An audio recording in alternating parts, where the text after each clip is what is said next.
He pushed the door open, and a wave of scorching heat slammed straight into his face, nearly blasting Lin Fan backward. Hundreds of square meters filled the workshop with smelting furnaces belching sweltering hot air nonstop.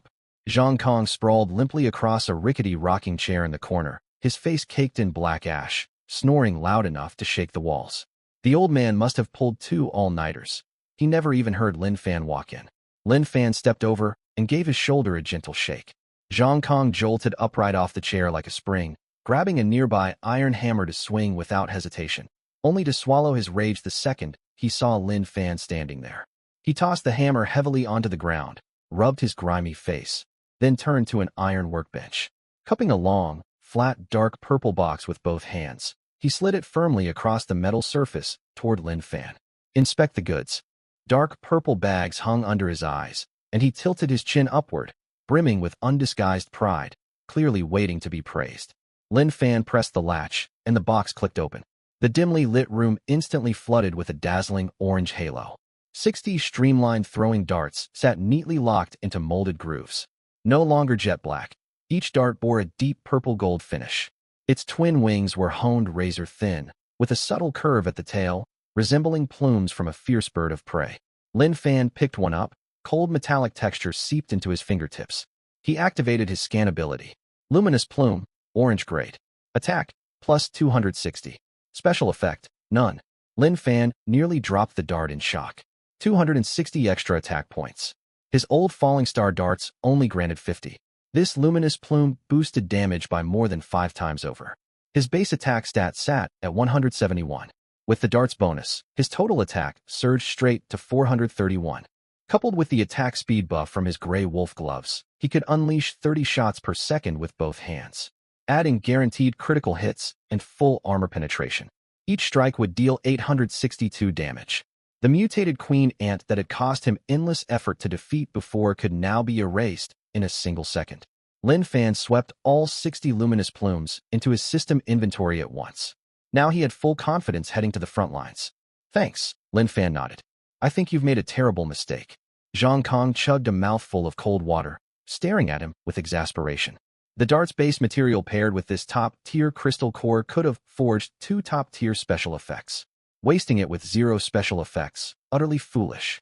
If you'd picked armor penetration instead, your attack stat would only rise by 200, yet you'd deal far more damage against high-defense monsters than raw attack power alone. Lin Fan ignored his complaint. Armor penetration? That was a concern for ordinary awakened ones. He closed the box and shifted the subject. Master Zhang, I've got a question. If throwing darts can be reforged with high-grade materials to raise their quality, can we do the same for armor and weapons? You wish, Zhang Kong scoffed. Every piece of equipment has a hard structural cap based on its material tier. Purple gear stays purple. Materials can only boost its stats, never break its grade limit. High-tier equipment can only be obtained through fusion or monster drops. There's no shortcut. Darts are different. Their simple construction makes them consumables, much like crystal cores. Got it. It seemed orange-gray gear would either have to drop from wild monsters or be gambled for at exorbitant fusion costs. Lin Fan turned and walked out of the blacksmith's guild. His phone vibrated twice in his pocket. Pulling it out, he spotted a text from Yi Wanqing. Gather at the sports field of South City Experimental High School at 5 p.m. Don't be late. Lin Fan slapped his thigh. He'd been obsessing over the darts these past 2 days and completely forgotten he was due to deploy to the front lines today. He glanced at the time, 8 in the morning. He still had most of the day ahead of him. No dungeon runs today. Lin Fan hailed a taxi at the street corner and headed straight for the headquarters of Shun's Bank, the largest financial institution in the city center. The lobby manager barely spared him a glance at first, judging by his plain clothes. But the moment Lin Fan said he wanted to open a family trust account with $1 million principal, he was immediately escorted to the second-floor VIP lounge. Lin Fan leaned back on the sofa, sipping hand-ground coffee brought by a secretary. The account manager processed all paperwork in half an hour flat. The only beneficiaries are me and my little sister Wanya. The terms are simple. Monthly disbursements will cover her living expenses and education funds. If I die unexpectedly, she inherits everything. He also issued an unlimited black debit card for Lin Fan, preloaded with 500,000 liquid funds. Back at his shabby rental house, the front door stood ajar. Lin Fan hurried inside and saw Yaya hunched over the table, her face nearly pressed against the glass cover of a constant temperature incubator. Brother, You're finally home. Yaya spun around at the sound, waving excitedly. Come quick. It was wriggling nonstop just now, and its shell split open. Lin Fan set down his belongings and leaned in. The once smooth, rounded shell of the fire ant egg was now crisscrossed with fine cracks. Crack. A faint tiny hatching sound echoed out. A dark red, spindly leg dusted with translucent fuzz squeezed through the fissure, kicking wildly. Next came its head and antennae, followed by its plump abdomen straining to break free entirely from the shell. The hatchling was only the size of an adult's palm, its whole body limp and soft. It crawled across the incubator bedding, rapidly grooming its two head antennae with its short front legs. Lin Fan cast scan on it. Mutated red ant, juvenile queen. Level, LV1. Attack power, 0. Defense, 1. It really was a queen ant. A mutated creature with a complete stat panel. In this world, only awakened humans and mutated beasts could be scanned to reveal their numerical attributes. That meant this little thing held the potential to level up and grow stronger. Still, it was a mutated monster. Was it safe to leave it around Yaya? Before Lin Fan could finish the thought, Yaya lifted the incubator's lid and stretched out her pale small hand toward it. Yaya, don't touch it. Lin Fan lunged to stop her. But the juvenile queen crawled slowly along Yaya's fingertips and settled into her palm, rubbing its antennae gently against her wrist, utterly docile. Yaya giggled, brushing an index finger across its unhardened carapace. Instead of shying away, the creature nestled deeper under her finger. Lin Fan let out a relieved breath. It seemed the beast possessed intelligence and had accepted Yaya. Half an inch before his fingertip made contact, the juvenile queen reared its upper body. Its formerly soft mandibles snapped wide with a sharp hissing snarl, striking a full defensive combat stance. He tentatively extended his own finger to touch its dark red head. Lin Fan froze mid-motion. Brother, it doesn't like you. Yaya quickly cupped the hatchling against her chest to shield it. Fair enough. He'd slaughtered tens of thousands of fire ants out in the wild these past few days. The ant scent blood clinging to his skin must make him smell like a mortal enemy to the little queen.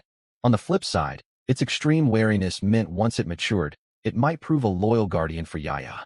At noon, Lin Fan took Yaya over to their neighbor Aunt Wang's house.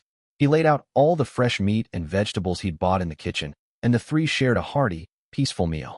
Over dinner, Lin Fan spoke to Yaya. Kiddo, I have to leave this afternoon. The Defense Bureau assigned a mission. I'm heading far north. It could take a month, maybe longer. Stay here with Aunt Wang. Listen to her, and don't wander off alone. Yaya's eyes instantly welled up red. Young as she was, she understood exactly where her brother was going. You'll come back, right? She stared at him, voice trembling with suppressed tears. Mom and Dad got called away and never returned.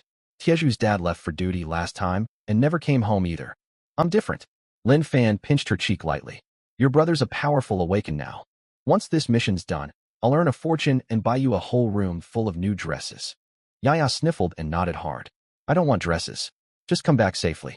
I'll listen to Aunt Wang and feed the little ant every day. After the meal, Lin Fan slipped the black card into a hidden pocket of her school bag, telling her it was their secret, never to tell anyone, and to use it whenever she needed money. At 4:30 p.m., Lin Fan rode his bike to the sprawling sports field of South City Experimental High. Thousands of people packed the grounds. Conscripted awakened ones from every school and civilian organization had all assembled here.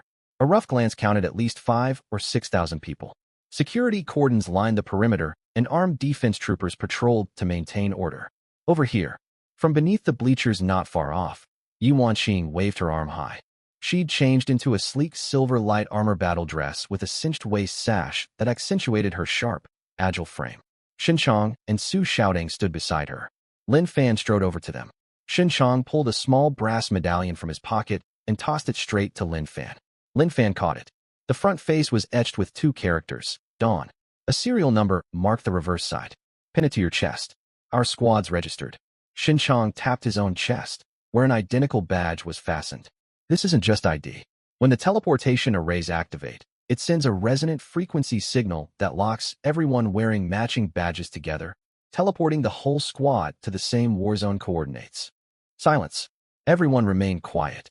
A loudspeaker blared across the field. The thousands of chattering people fell silent in an instant. On the main podium, a middle-aged man in a black windbreaker took the microphone and strode to the front edge. He carried an overwhelming aura. Even from 100 meters away, Lin Fan could feel a heavy, suffocating pressure weighing on his skin, making each breath heavier. I am Su Zhen, Lord of Jiangqing. He spoke without raising his voice, yet every word carried clearly to the entire crowd. I'll cut straight to the point. Our frontline defenses are crumbling fast. You stand here today for countless reasons, some for reward bounties, some for career advancement, most to protect our home. Whatever your motive, anyone who slays monsters on the front lines is a hero.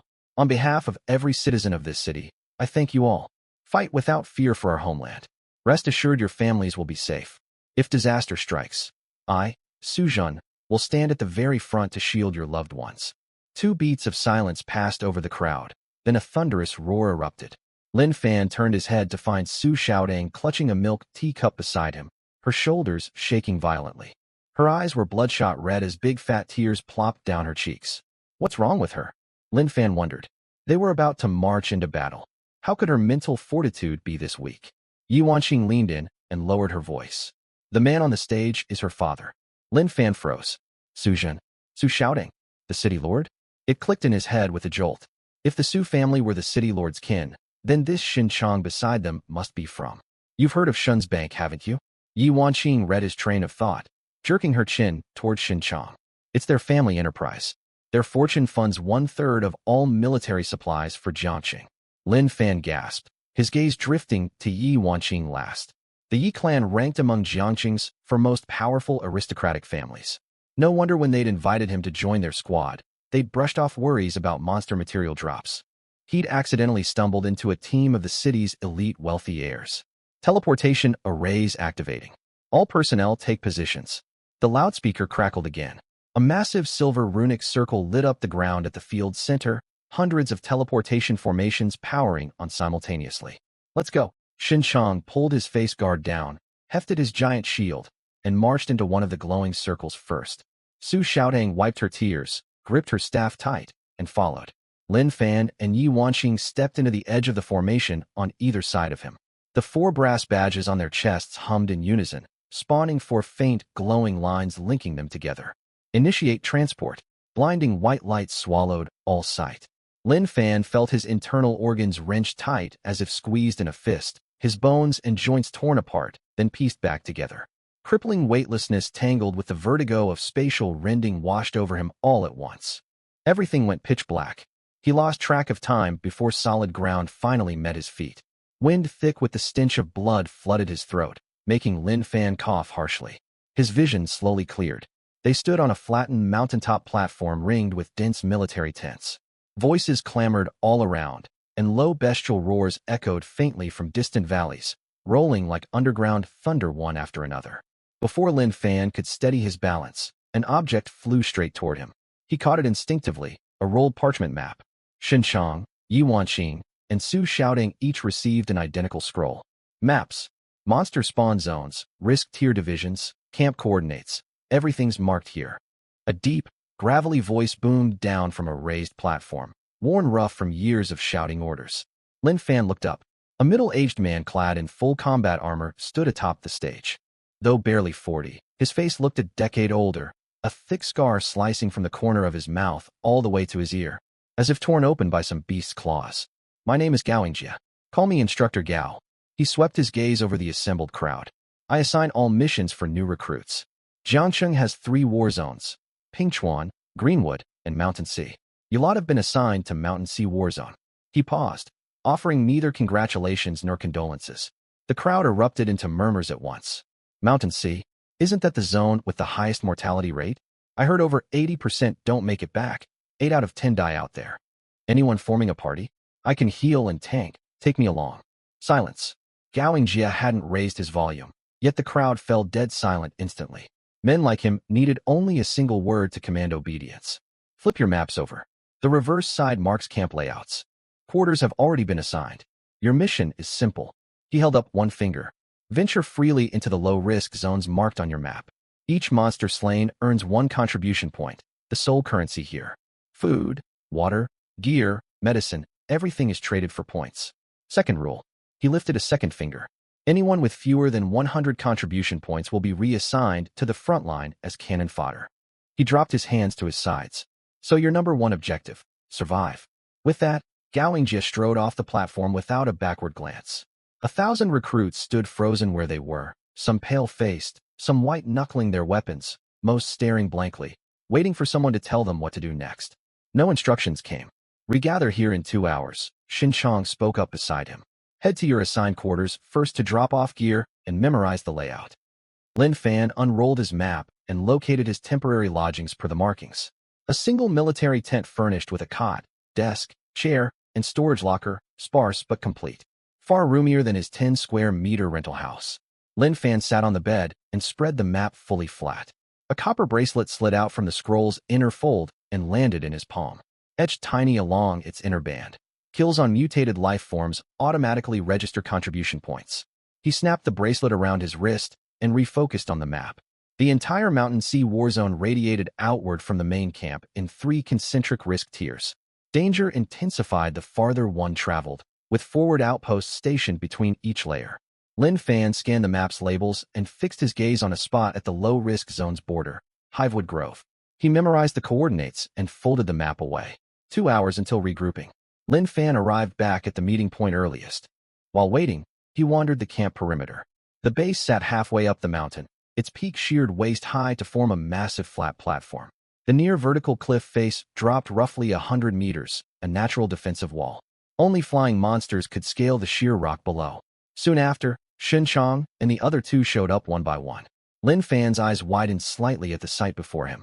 Xinqiang carried a brand-new heavy shield, its surface glowing dull orange-grade equipment. His body armor matched the same warm hue. Yi Wanqing wielded a new staff etched with swirling indigo runes, orange light shimmering faintly across her combat boots. Su Xiaodong's gear was the most impressive of all: staff, pauldrons, and boots, 3 full pieces of orange armor. She only needed a chest plate to complete a full set. That level of equipment. Lin Fan glanced down at himself. He only had 1 piece of orange gear, the Ant Shadow boots. Without them, he'd feel out of place standing with this trio. True wealth of aristocratic clans. He pushed the thought aside and turned to Xinqiang. "Changge, what's our plan?" "Farm contribution points first." Xinqiang slung his shield over his back. "Points equal survival out here. You can trade for anything: gear, medicine, intelligence. Even orange-grade equipment donated by veteran soldiers as rewards for new recruits. From the map and advance intel I've gathered, the strongest monsters in low-risk zones cap at level 29, average level 23. He pointed to a marker on the parchment. "Flower Hill, roughly 20 kilometers from here. The hillside is covered in blooms with few tall trees, unobstructed sight lines. Our first sortie, we play it safe. This zone's named Mountain Sea for a reason. Steep hills and waterways create countless hiding spots, especially underwater with 0 visibility. Flower Hill is far safer by comparison." No one raised objections. "Move out." The 4 descended the mountain quickly. Lin Fan's agility-boosted boots lent him wind-like speed, the fastest of the group. Xinqiang brought up the rear weighed down by his heavy plate armor, unavoidable for a tank class. They crossed paths with several low-level mutated beasts along the way. Lin Fan flicked his wrist, sending luminous plumes flying, eliminating each target before the others could even react. 15 minutes later, they reached Flower Hill. No tall trees covered the slopes. Instead, mutated flowers waist-high to an adult stretched endlessly across the hillside. Their stalks thick as human arms, blooms wide as umbrellas swayed gently in the breeze. Shades ranged from deep crimson to murky violet, painting the hillside as if coated in dried blood from afar. The moment the 4 stepped over the flower field's edge, a cloying, sickly sweet stench washed over them. Lin Fan only took 1 breath of the pollen when his temples throbbed violently, his mind turning fuzzy as if stuffed full of cotton wool. The pollen was toxic. "Xiaotang." Xinqiang reacted instantly. "Purification art." Su Xiaotang tapped her staff against the ground, and a ring of transparent light waves rippled out from beneath her feet. The moment the light washed over him, the cotton wool fog vanished completely, his vision sharpening back to crystal clarity. "Maintain a triangular formation, Xiaotang in the center. Advance inward slowly."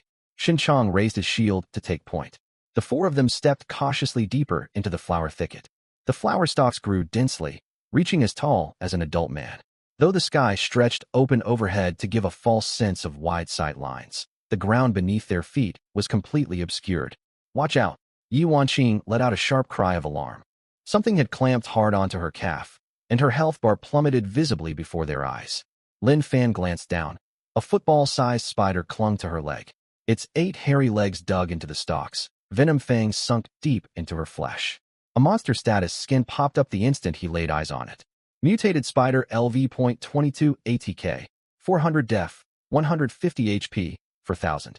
Healing Art. Su Xiaodong responded without delay. Green light washed over Yi Wanqing, and her health began to recover. Lin Fan twisted his wrist, flinging several gilded feather darts forward. 862, 862, 862, 862. The spider was pinned flat to the earth, its legs still twitching convulsively. Yet Lin Fan's attention was not fixed on the fallen arachnid. He stared at the surrounding sea of flowers. Every stalk was swaying, not stirred by wind. Something was moving within the foliage. Hundreds of somethings. Captain Shun. Lin Fan lowered his voice. I see them. Xinchang held his shield horizontally before his body. They're gathering. Wanqing. Xinchang's voice rose sharply. Fireball art. Burn every last flower around us. Gritting her teeth against the stabbing pain in her leg, Yi Wanqing held her staff high and unleashed a roaring fireball. Flames hungrily devoured the thicket, the dry stalks crackling and popping as they burned. In mere seconds, a 20-meter radius centered on the four was reduced to charred black soil. Their line of sight opened up completely. 20 meters away, along the edge of the burnt ground, the gaps between unburned flowers teemed with spiders. Football-sized bodies pressed shoulder to shoulder, 8 reflective eyes glinting in the firelight, forming a dense black horde. There were easily over 1,000 of them. Damn it, Xinchang swore under his breath. The spider swarm abandoned all attempts at concealment. They surged forward, spewing white silk threads from their abdomens and dark green venom from their fangs as they scuttled. The venom was easy to dodge, but the silk threads were deadly. A single thread shot forth and coiled around Xinchang's left arm. Halfway through lifting his shield, his movements froze solid. Burn the ground beneath us. Cast fireball right at our feet. Xinchang shouted. Yi Wanqing swept her staff, sending sheets of flames skittering across the dirt. The silk snapped the second it touched fire. Xinchang broke free of the binding and hissed in pain. Xiaotang, rain of restoration. Golden rain fell from the sky, enveloping the four of them, mending the health lost to fire burns. Spread out, Xinchang roared. Xiaotang, stay put in the middle. The rest of us circle her and attack. Stay mobile. Don't let the silk trap you. Lin Fan pushed off the ground, sliding sideways 3 meters in an instant. His 90 agility stat shone to full advantage here. Silk threads whistled past his sides, never once making contact. His hands blurred with constant motion. Gilded feather darts launched non-stop from between his fingers, each one burying itself cleanly in a spider's torso. 862, 862, 862. 100% hit rate. He did not need to aim at all. Wherever he flicked his wrist, the light dart struck, covering every angle within a 20-meter range without blind spots. Mutated Spider Slain, EXP plus 220. Mutated Spider Slain, EXP plus 220. Mutated Spider Slain, EXP plus 220. Kill notifications flooded the screen in rapid succession. On the other side, Yi Wanqing alternated fireball and freeze arts, unleashing wide area damage, freezing swathes of spiders then incinerating them. Xinchang stood at the outermost line with his shield raised, blocking every spider that tried to close in on Su Xiaodong. After roughly 10 minutes, the final spider was pinned to the charred soil by a gilded dart, its legs curling motionless. The four stood silent where they were, heavy gasps echoing through the clearing. Yi Wanqing's calf still bore open wounds. Su Xiaodong's mana bar sat nearly empty. Xinchang's shield was covered in acid corrosion marks left by venom. Lin Fan exhaled a long breath, his palms slick with sweat. If Xinchang had hesitated even half a beat earlier, if he hadn't ordered Yi Wanqing to burn the flowers at once, if they'd failed to incinerate the silk tangling their feet. Let's head back. Xinchang stowed his shield, his tone far heavier than it had been when they set out. We call it a day here. No one raised any objections. The four sprinted full speed back to camp. Lin Fan glanced down at his wristband. Contribution points, 560. 1 point earned per monster killed. They returned to their lodgings to rest, agreeing to regroup at 8 the next morning. Lin Fan lay on his bunk, unable to sleep. He stared up at the ceiling, his mind not replaying the brutal battle they'd just survived. His thoughts fixated on a single number. Hidden talent progress, 8,360/10,000. He still needed over 1,600 more experience points. The four of them had fought for hours that afternoon, yet his personal kill count hovered below 300. At this pace, it would take another 5 or 6 days. Far too slow. He sat upright and unfolded the regional map across his thighs. His finger traced the markings for low-risk zones before finally settling on one location. Bee swarm woods. The map labeled its monster type, mutated bees, LV.20 to LV.24, individually weak, but packed in overwhelming, dense swarms. Swarms of countless targets. A faint smirk tugged at Lin Fan's lips. 100% hit chance, no aiming required, no line of sight limitations. As long as his darts reached them, every single bee would die. This place was tailor-made for his abilities. He stood, removed his wristband, equipped all his gear, and set gilded feather darts as his primary weapon. He pushed open the tent flap. Night had fallen fully, only a handful of lanterns glowing dimly across the camp. Lin Fan oriented himself toward the woods and stepped out into the darkness. Darkness blanketed the combat zone. Alone, Lin Fan followed the map's markers until he reached the edge of bee swarm woods. Giant ancient trees, wide enough to require 10 adults linking arms to encircle, pierced the night sky overhead. Even from a distance, the high-pitched buzz of beating wings throbbed painfully in his temples. He did not rush blindly deeper. He picked the outermost tree and scanned the woods by moonlight. A dark yellow shadow circling mid-air revealed its stat panel when targeted. Mutated wasp, LV.23 ATK, 420 DF, 100 HP, 2500, 420 attack power. Lin Fan checked his own character sheet. Def, 64, total HP, 1050. A single sting would deal over 300 damage. He could not withstand more than 2 hits. The margin for error was razor thin. Charging head on meant certain death. He would have to pick off isolated targets first. Crouching low, he circled the perimeter of the woods several times. At last, he spotted something on a gentle slope several kilometers away. A massive oval, earth-brown beehive hung from the base of a thick tree branch. It stretched across at least a dozen square meters. Fortunately, it sat far apart from other hives, an isolated outlier on the edge of the woods. Lin Fan roughly estimated its volume. This nest held well over 1,000 mutated wasps inside. Clearing this single hive would grant enough experience to level up his hidden talent. This would be his target. Lin Fan positioned himself 90 meters away and flicked both wrists outward sharply. More than a dozen gilded feather darts sliced through the air. 2 soft squelching sounds echoed out. The 2 sentinel wasps patrolling the hive's exterior burst apart instantly.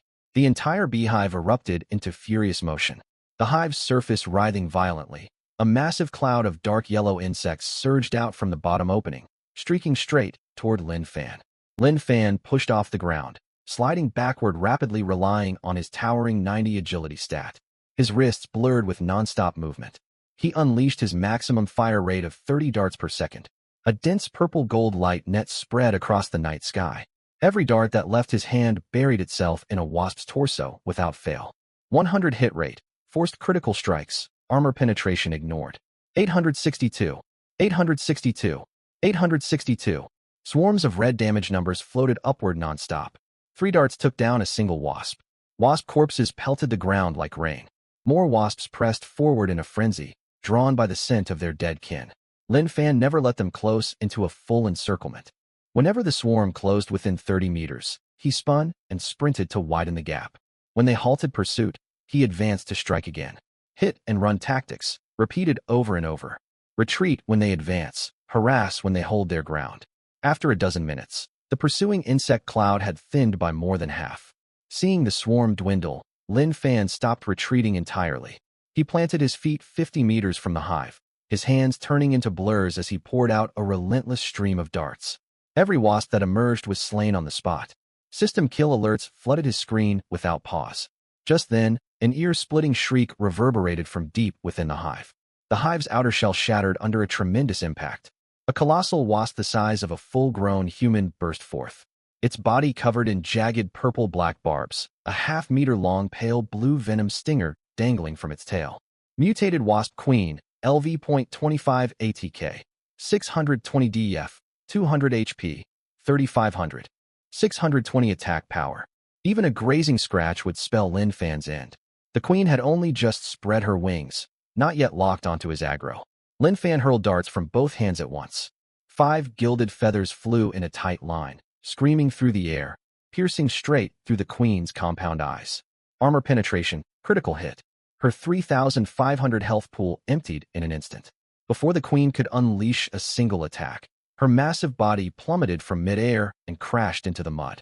The entire fight had lasted less than half an hour. The beehive fell completely silent. Ignoring the carpet of insect corpses covering the ground, Lin Fan retreated to a wide, open high slope and sat cross-legged. His breathing came fast and shallow. He immediately pulled up his talent panel. Hidden talent, 100 Absolute Mechanics LV.6 230/100,000. Effect 1. All thrown projectiles achieve a 100 hit rate within throwing range. Effect 2. All loot and thrown weapons are automatically collected within throwing range. Effect 3. Every slain enemy guarantees a loot drop. Effect 4. All attacks land guaranteed critical strikes. Effect 5. All attacks ignore target armor. Lin Fan's gaze locked onto the newly unlocked line of text. His Adam's apple bobbed violently as he read. Effect 6. 100 chance of orange tier equipment drop from kills. He read those 6 words 3 times over, his breath catching in his throat. A guaranteed orange drop on every kill. What did this mean? Other players formed 100-man raid parties, fighting elite ruins and world bosses for months on end without ever laying eyes on a single orange piece of gear. Even Su Xiaodang, the young lady of the city lord's household, only owned 3 orange items total. Now, every piece of equipment that dropped for him would be orange tier. Unlimited orange gear at his disposal. Lin Fan rushed to open his inventory. Resting quietly in the first slot sat a blazing golden orange treasure chest, dropped the moment the queen died, triggered by his new 100 orange drop mechanic. Lin Fan stood and stared out toward the distant bee swarm woods. Hundreds upon hundreds of beehives hung from the ancient trees in the night. To everyone else, this was a death zone where beasts hunted humans. To him, it was nothing more than stockpiles of top-tier gear waiting to be harvested. All of them are mine. Lin Fan split into a wide grin. He was riding a hot streak. He would farm non-stop through the night. He retraced his path and targeted 2 connected hives positioned less than 30 meters apart. He repeated his usual tactic, standing far back, flinging a handful of darts to kill the patrolling worker wasps on the outer edges. He'd only expected to draw the inhabitants of these 2 nests. But disaster struck unexpectedly. 7 or 8 previously silent hives in the surrounding woods erupted into chaos all at once. The bee swarm woods possessed an intricate insect communication network. Disturb one nest, and every hive within range would respond. Countless dark yellow insect clouds shot skyward from every direction, blotting out the night sky overhead entirely. Shit! Lin Fan cursed under his breath. This swarm dwarfed the 1,000 wasps he'd fought earlier. There were tens of thousands at minimum. Run! Without hesitation, he spun and sprinted for his life, firing darts backward as he fled. Yet he had overestimated how effective single-target attacks were against such overwhelming numbers. 30 darts per second felt pitiful against the endless tide of insects. Every time he skidded to a halt, the swarm closed several meters. He snapped the bracelet around his wrist and refocused on the map. The entire Mountain Sea warzone radiated outward from the main camp in 3 concentric risk tiers. Danger intensified the farther one traveled, with forward outposts stationed between each layer. A 3-dimensional encirclement was tightening fast. I can't stop moving. Lin Fan abandoned counterattacking entirely, pushing his 90 agility stat to its absolute limit. He wove through thick clusters of trees and uneven, tangled terrain, using trunks and deadwood to block the wasps' flight paths. 50 meters, 30 meters, 10 meters. The front line of wasps was already brushing against his back. Lin Fan caught a sickly sweet, putrid stench filling his nostrils. He threw himself sideways, rolling beneath a collapsed dead tree trunk. A sharp, burning laceration tore across the nape of his neck. A fist-sized wasp had dive-bombed him, its venom stinger scraping hard against his skin as it passed. Lin Fan glanced at his health bar. A massive chunk had vanished instantly, nearly 400 health points lost, with poison ticking away his HP continuously. A single grazing hit had stripped away a full third of his health. Cold sweat soaked through his shirt in an instant. 2 more hits, and he would die right here. Gritting his teeth through the agony, he scrambled and crawled all the way past the wood's outer buffer zone. The wasps grew fewer and fewer the farther they strayed from their nests, before finally breaking off pursuit. He sprinted all the way back to the combat zone camp.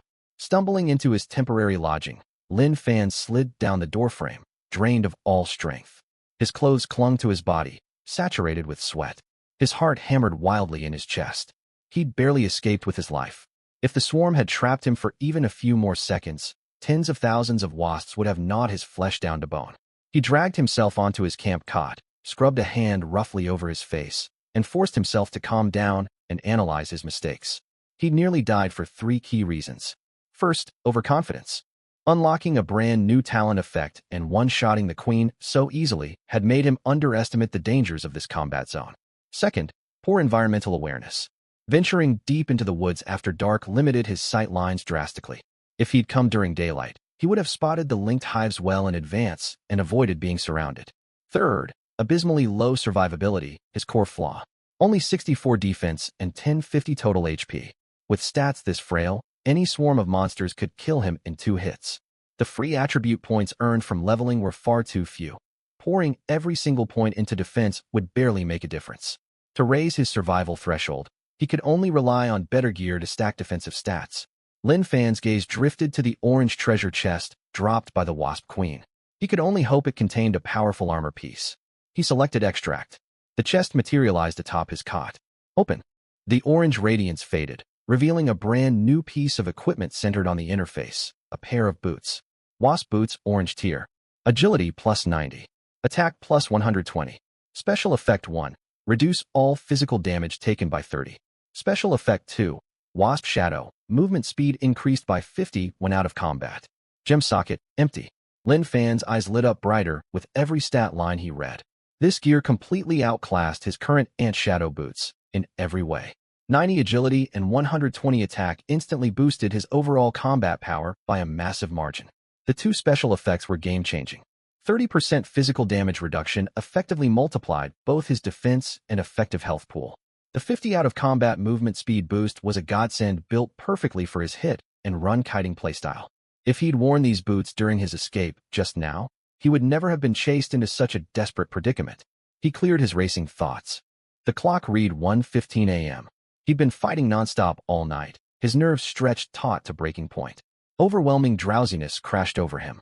Sleep first. Tomorrow he would regroup with Captain Shun and the others. With a heavy tank absorbing damage at the front, he could safely unleash all his firepower from the back line without risk. The 6 o'clock alarm blared on schedule. Lin Fan rolled out of bed and quickly readied all his equipment. Slipping on the newly looted wasp boots left him feeling light-footed, every movement noticeably faster. He pushed open the tent door and headed straight for the camp cafeteria, a vast hall built to seat over 1,000 diners at once. Lin Fan walked to the new recruit service window and ordered 3 large meat buns and a bowl of millet congee. The cafeteria ant scanned his wristband over the machine. That'll be 200 contribution points total. Lin Fan froze mid-motion with his chopsticks suspended in the air. The price was outrageous. Yesterday he'd fought from afternoon till dusk for barely over 500 contribution points, and this single breakfast ate up nearly half his earnings. Without a stockpile saved up, he wouldn't even be able to afford meals in this combat zone. He carried his tray to an empty table and sat down. He bit into a meat bun, thin wrapper wrapped around thick, juicy pork filling, oozing rich broth with every mouthful. The flavor was impeccable. A group of awakened players chatting at the neighboring table let their conversation drift over to him. Heard the news? Over a dozen of the new recruits assigned here yesterday are missing. Missing my foot. They got eaten by mutated beasts for fertilizer. A bunch of cocky rookies sneaking out of camp in the dead of night. It's a brutal lesson for newbies, though the price they paid was their lives. Lin Fan sipped his congee, a chill running down his spine. If he hadn't run fast enough last night, his name would be on that missing list too. He finished breakfast in a rush, wiped his mouth, and hurried to the team's assembly point. Xinchang had already arrived. His bulky orange heavy armor stood out vividly in the morning sunlight, a massive tower shield propped against his shoulder. After their near-death experience the previous night, the sight of that heavy shield filled Lin Fan with safety. Lin Fan walked over to greet him. Wan Qing and Xiao Tang haven't shown up yet. I sent them a message to hurry. They'll be here in roughly 10 minutes. Xinchang turned to explain. Understandable. Girls take time to get ready before heading out. Lin Fan made casual small talk. They stood waiting in awkward silence, no other topics to fill the gap. Lin Fan thought of his unique hidden talent and seized the chance to break the tension. Captain Shun, I wanted to ask something. What kinds of monsters drop equipment? Xinchang slammed the base of his shield against the dirt floor. Generally speaking, only regional leaders or boss-tier mutated creatures drop gear. The Ant Queen we fought underground last time was one such monster. These high-tier foes have a very high chance of dropping high-rarity equipment. He paused for a moment before continuing. Outside of bosses, mid-sized or larger ordinary monsters have a tiny chance to drop equipment, but the rarity is always low. A purple tier piece would be the absolute best you could hope for from them. Mid-sized, Lin Fan had no grasp of the zone's monster classification system. Monsters in the combat zones are categorized by size: small, medium, large, colossal, and the extremely rare primeval tier. Mutant spiders like the ones we ran into yesterday count as small mobs. No gear drops, no matter how many you slay. Wolves, gray bears, wild boars, and similar creatures all fall under medium monsters. Lin Fan nodded. Got it. Thanks, Brother Chong. As they chatted, Yu Wanqing and Su Xiaodong hurried over. The four gathered to spread out their map and quickly settled on their destination for the day, Spike-Tusk Boar Valley. The valley teemed with mutant boars, all medium tier, roaming in small scattered packs, making the risk fairly manageable. 20 minutes later, the squad reached Boar Valley. Two bare rocky mountains framed a wide canyon that stretched endlessly out of sight. The moment they stopped walking, ferocious boar howls echoed up from within. Shin Chong lifted his tower shield and signaled Wanqing and Xiaodong to close ranks. The three formed a straight line and advanced steadily deeper into the gorge. Lin Fan, your agility stats high. Head out front to pull aggro. Shin Chong laid out their battle plan. Don't draw too many at once. Pick them off bit by bit. Lin Fan pushed off with his legs and darted forward instantly. When he spotted lone mutant boars, he flicked several gilded darts to strike them dead with pinpoint precision. If he stumbled across whole herds, he dialed back his damage to only draw their hatred, luring the pack back for his teammates to finish off together. Every time a boar collapsed, Lin Fan caught sight of a faint glimmer separating from its corpse before vanishing into thin air. All loot within throwing range triggered auto loot, with a guaranteed 100 drop activation rate for medium monsters. To him, every boar roaming this canyon was nothing but walking top-tier equipment sets. They fought nonstop from dawn until sunset. Lin Fan raced back and forth tirelessly, leaving the other three utterly stunned. At 8 that night, the exhausted squad dragged themselves back to camp. Lin Fan bolted straight for his quarters and slammed the door shut behind him, locking it tight. He didn't even pause for a sip of water, immediately yanking open his system panel and tapping his backpack. His gaze locked onto the first inventory slot, and his fingers trembled uncontrollably. Orange treasure chest times 1600. 1600 chests. Tens of thousands of awakened across the zone couldn't amass that many orange pieces even after years of grinding. His heart hammered faster and faster. There were far too many to open one by one.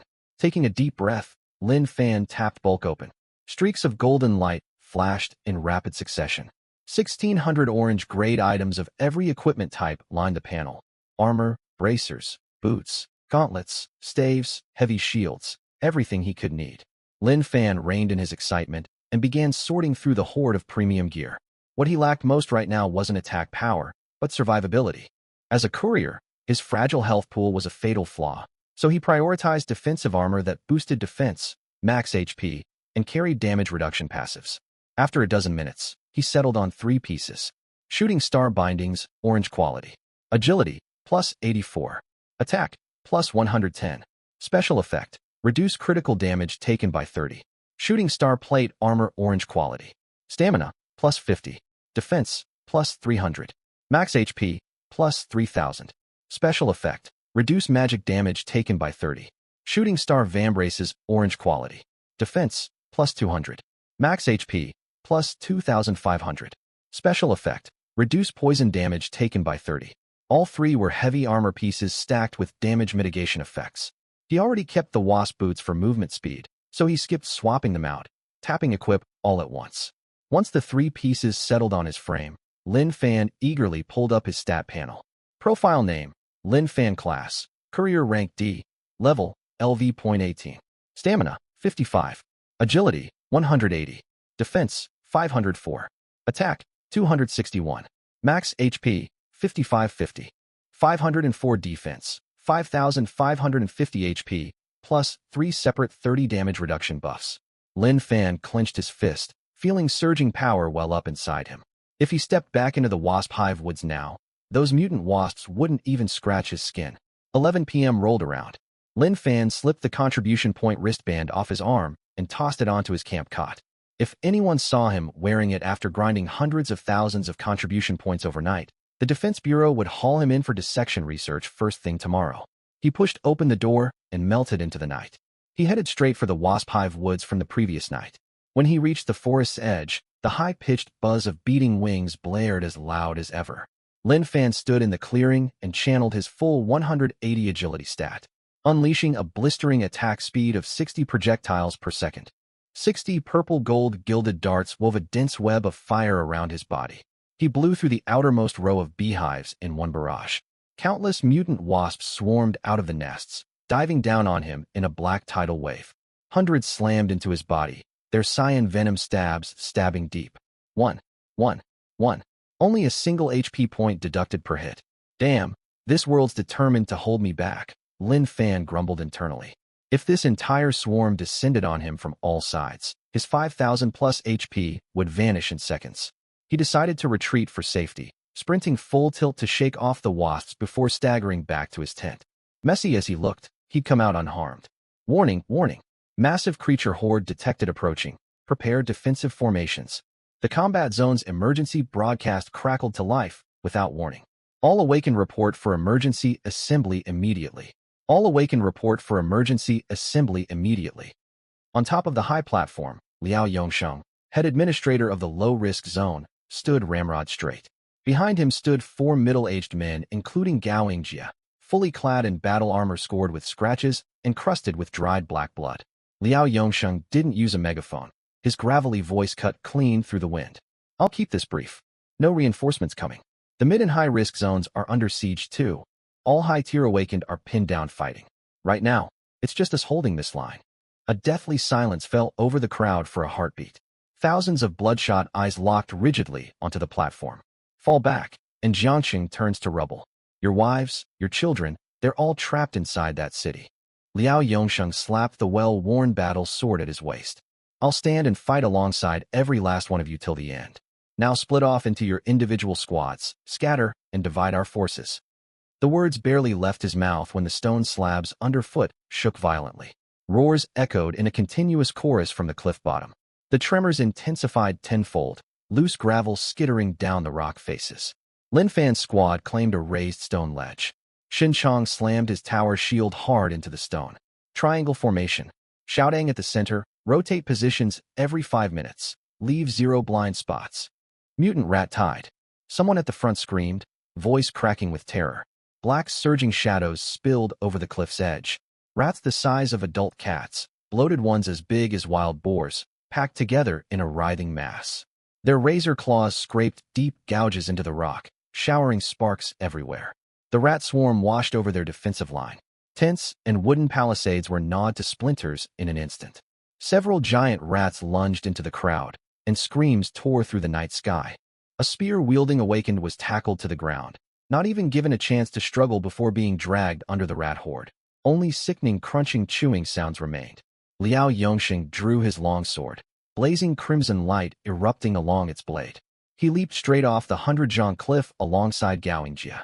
The other 2 men also leaped, crashing down onto the rat horde's leader at the canyon bottom. Lin Fan pulled his gaze away from the spectacle. A half-human tall gray rat lunged straight for Su Xiaodang, dripping fetid saliva onto the stone ledge. He twisted his wrist. 60 gilded darts erupted outward. A crisscrossing purple-gold light barrier formed a net. Darts launched, pierced targets, then returned to his hand. In one breath, over 30 mutant rats were pinned to the rock wall, dead on impact. The rat swarm never seemed to end. Xinchang's tower shield sparked violently under constant blows. His boots carved 2 white grooves into the stone beneath his feet. One colossal rat clamped its jaws onto the shield's rim, only to be hurled flying with a roar as he heaved it away single-handed. Yi Wanqing's fireball incinerated the front of their battle line into charred earth, yet fresh rats instantly crawled across the burnt ground. Su Xiaotang's healing green light flickered non-stop, her staff glowing so hot it threatened to melt. The 5-minute rotation ticked over. Lin Fan stepped forward to take Xinchang's place on the front line. A giant rat's claw raked across his shoulder. The shooting star armor's passive activated, forcing damage mitigation. Yet 200 HP still vanished from his pool. Lin Fan lurched sharply to one side, teeth grinding hard, never breaking the steady rhythm of his dart throws. It was nothing but brutal stamina drain. 5 full hours passed. Lin Fan's right arm went numb, dead to sensation, yet he kept flinging darts on pure muscle memory. Screams from the camp thinned out gradually, leaving only ragged gasps and the squeaks of dying rats. Dark red blood soaked the stone slabs, turning every step slippery and muddy. The roars from the canyon bottom cut off abruptly. Gao Yongjie hauled Liao Yongxing up onto the cliff top. Liao Yongxing's left arm hung limp and useless, most of his chest plate shattered open, blood dripping down his trousers to leave glaring red footprints with every step. Gao Yongjie limped heavily on his right leg, forced to prop himself up on his sword like a crutch. The rat swarm retreated like a receding tide back into the canyon bottom, leaving behind mounds of mangled corpses and a revolting stench. Rest where you stand. Liao Yongxing spat out a mouthful of blood foam, his voice hoarse and distorted. No mess halls, no tents. Supply lines are completely severed. No rations, no backup support coming. In a camp of thousands, not a single intact wooden stool could be found anywhere. Despair festered amid the broken wreckage. 3 combat zones hit with simultaneous assaults. This is a coordinated extermination tactic. Liao Yongxing swept his gaze across the crowd. They cut our supply lines. In 3 days, we'll run out of stamina, and the real brutal fight will begin. Do whatever it takes to grow stronger. Only those who survive get a future to talk about. Leveling up alone would never be fast enough to boost their strength in such a short window. Gear was their only lifeline. Lin Fan leaned back against the rock wall and chugged half a canteen of cold water. His eyes scanned the stone platform. Over 1,000 corpses lay scattered every which way, most belonging to kids around his own age. Just yesterday they'd laughed and bragged in the mess hall. Today they were nothing but cold statistics. One young man clutched a snapped half-sword in a death grip, a gaping wound torn open in his chest, eyes wide with rage. Beside him, a girl knelt over the body, unable to make a single sound through her sobs. Lin Fan squeezed his water canteen tight, veins bulging on the back of his hand. What good was killing 60 rats a second? He couldn't save everyone. He opened his backpack. Orange tier equipment remaining, 1580 pieces. The time had come to reveal his ace in the hole, but he wouldn't give them away for free. He stood up and walked over to Xinchang and the other 2. Take off your current gear, Lin Fan spoke up. Xinchang froze mid-sip from his water bottle. What for? Lin Fan pulled up the trade interface directly. Gauntlets, greaves, chest armor, staves, heavy shields. Premium orange glowing heavy armor pieces flooded each of their trade windows one after another. Xinchang's eyes nearly popped out of his head. Yi Wanqing didn't even notice her staff slip from her hand and clatter to the ground. Su Xiaodang clamped a hand tight over her mouth to muffle her gasp. Put them on. Don't drag the team down. Lin Fan tapped confirm trade. The 3 mechanically equipped the new armor, blinding orange light blazing bright amid the shattered camp. Xinchang stared at him for a long moment before speaking in a trembling voice. Kid, how much top-tier loot have you been hiding? Found them while grinding mobs. Yi Wanqing picked her staff back up, chest heaving with emotion. Thank you. Lin Fan had already turned away, heading for the command platform. Administrator Liao. He sent a friend request. Liao Yongxing accepted the request, eyeing the 18-19-year-old youth in front of him with a furrowed brow. Do you need medical supplies or food? The combat zone has nothing left to spare right now. I want to strike a trade. Lin Fan opened the trade window, dumping over 1,500 orange tier pieces into the exchange box in batches. The flood of orange radiance lit up Liao Yongxing's blood-streaked face from head to toe. Liao Yongxing's breath caught in his throat. He stared fixed at the trade panel, trembling fingers sweeping across empty air to confirm he wasn't hallucinating. He snapped his head upward, lips quivering, then threw back his head and laughed, a hoarse, borderline deranged cackle. Gao Yongjie stepped over to glance at the screen. The man nearly bit his own tongue clean through. Excellent. Outstanding. Perfect. Liao Yongxing repeated 3 times in a row. This isn't a donation, it's a trade, Lin Fan said evenly, his tone calm. Liao Yongxing blinked in surprise. What do you want in return? The combat zone has 0 stockpiles left. 2 demands. Lin Fan held up 2 fingers. First, assemble 4 fully staffed squads for me, plus every single stamina restoring consumable stockpiled in the combat zone. Second, once this crisis ends, erase all my personal records completely. No one will be able to pull up any data on me. I won't be affiliated with any combat zone, nor bound to government jurisdiction. Liao Yongxing studied him silently, gaze heavy as he sized the boy up and down. Who exactly was this kid? No single person could possibly possess this much high-grade equipment. How had he pulled it off? What did he need 4 full squads for? A whirlwind of questions raced through his mind, yet their desperate situation left no room for hesitation. Agree to my terms, and all this gear goes to the combat zone, Lin Fan paused. And there will be more where these came from. Deal. Liao Yongxing sealed the agreement. The trade finalized. Lin Fan glanced at his now empty backpack and tugged up a faint smile. Liao Yongxing jumped onto the high platform, voice booming loud enough for everyone to hear. All awakened, gather round. Collect your equipment by squad. Take this gear I've given you, and make sure you survive this fight. A thunderous roar erupted from the repressed camp. Glazed, lifeless eyes sharpened with resolve as every awakened gripped their orange glowing weapons tight. Lin Fan stepped back to the camp's edge, brushing dust off his shoulders, and stared toward the wasp hive woods hidden deep in the night. 1,500 pieces were nowhere near enough. He intended to outfit every soldier manning the defensive line with a full orange set. Gao Yingjie leaped down from the platform, his combat boots slamming hard against the stone slabs. 16 fully armed awakened marched behind him, for complete 4-person squads, standard formation. They're all yours. Gao Yingjie held out a storage pouch. Every stamina-restoring consumable the combat zone could scrape together is inside this bag. Lin Fan took the pouch and stowed it straight in his backpack. Move out. No extra words needed. The 20-person group marched through the wreckage-strewn camp, halting beneath the rock ledge where Xin Chang's squad rested.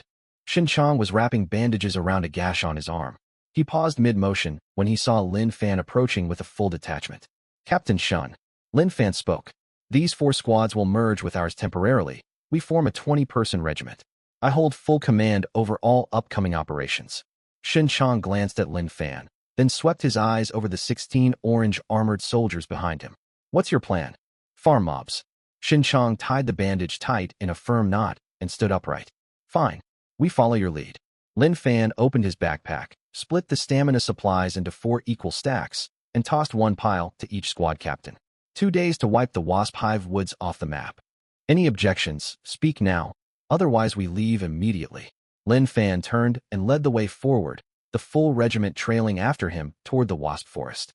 They reached the tree line, and the shrill buzz of beating wings stung their eardrums. Lin Fan called the group to a halt.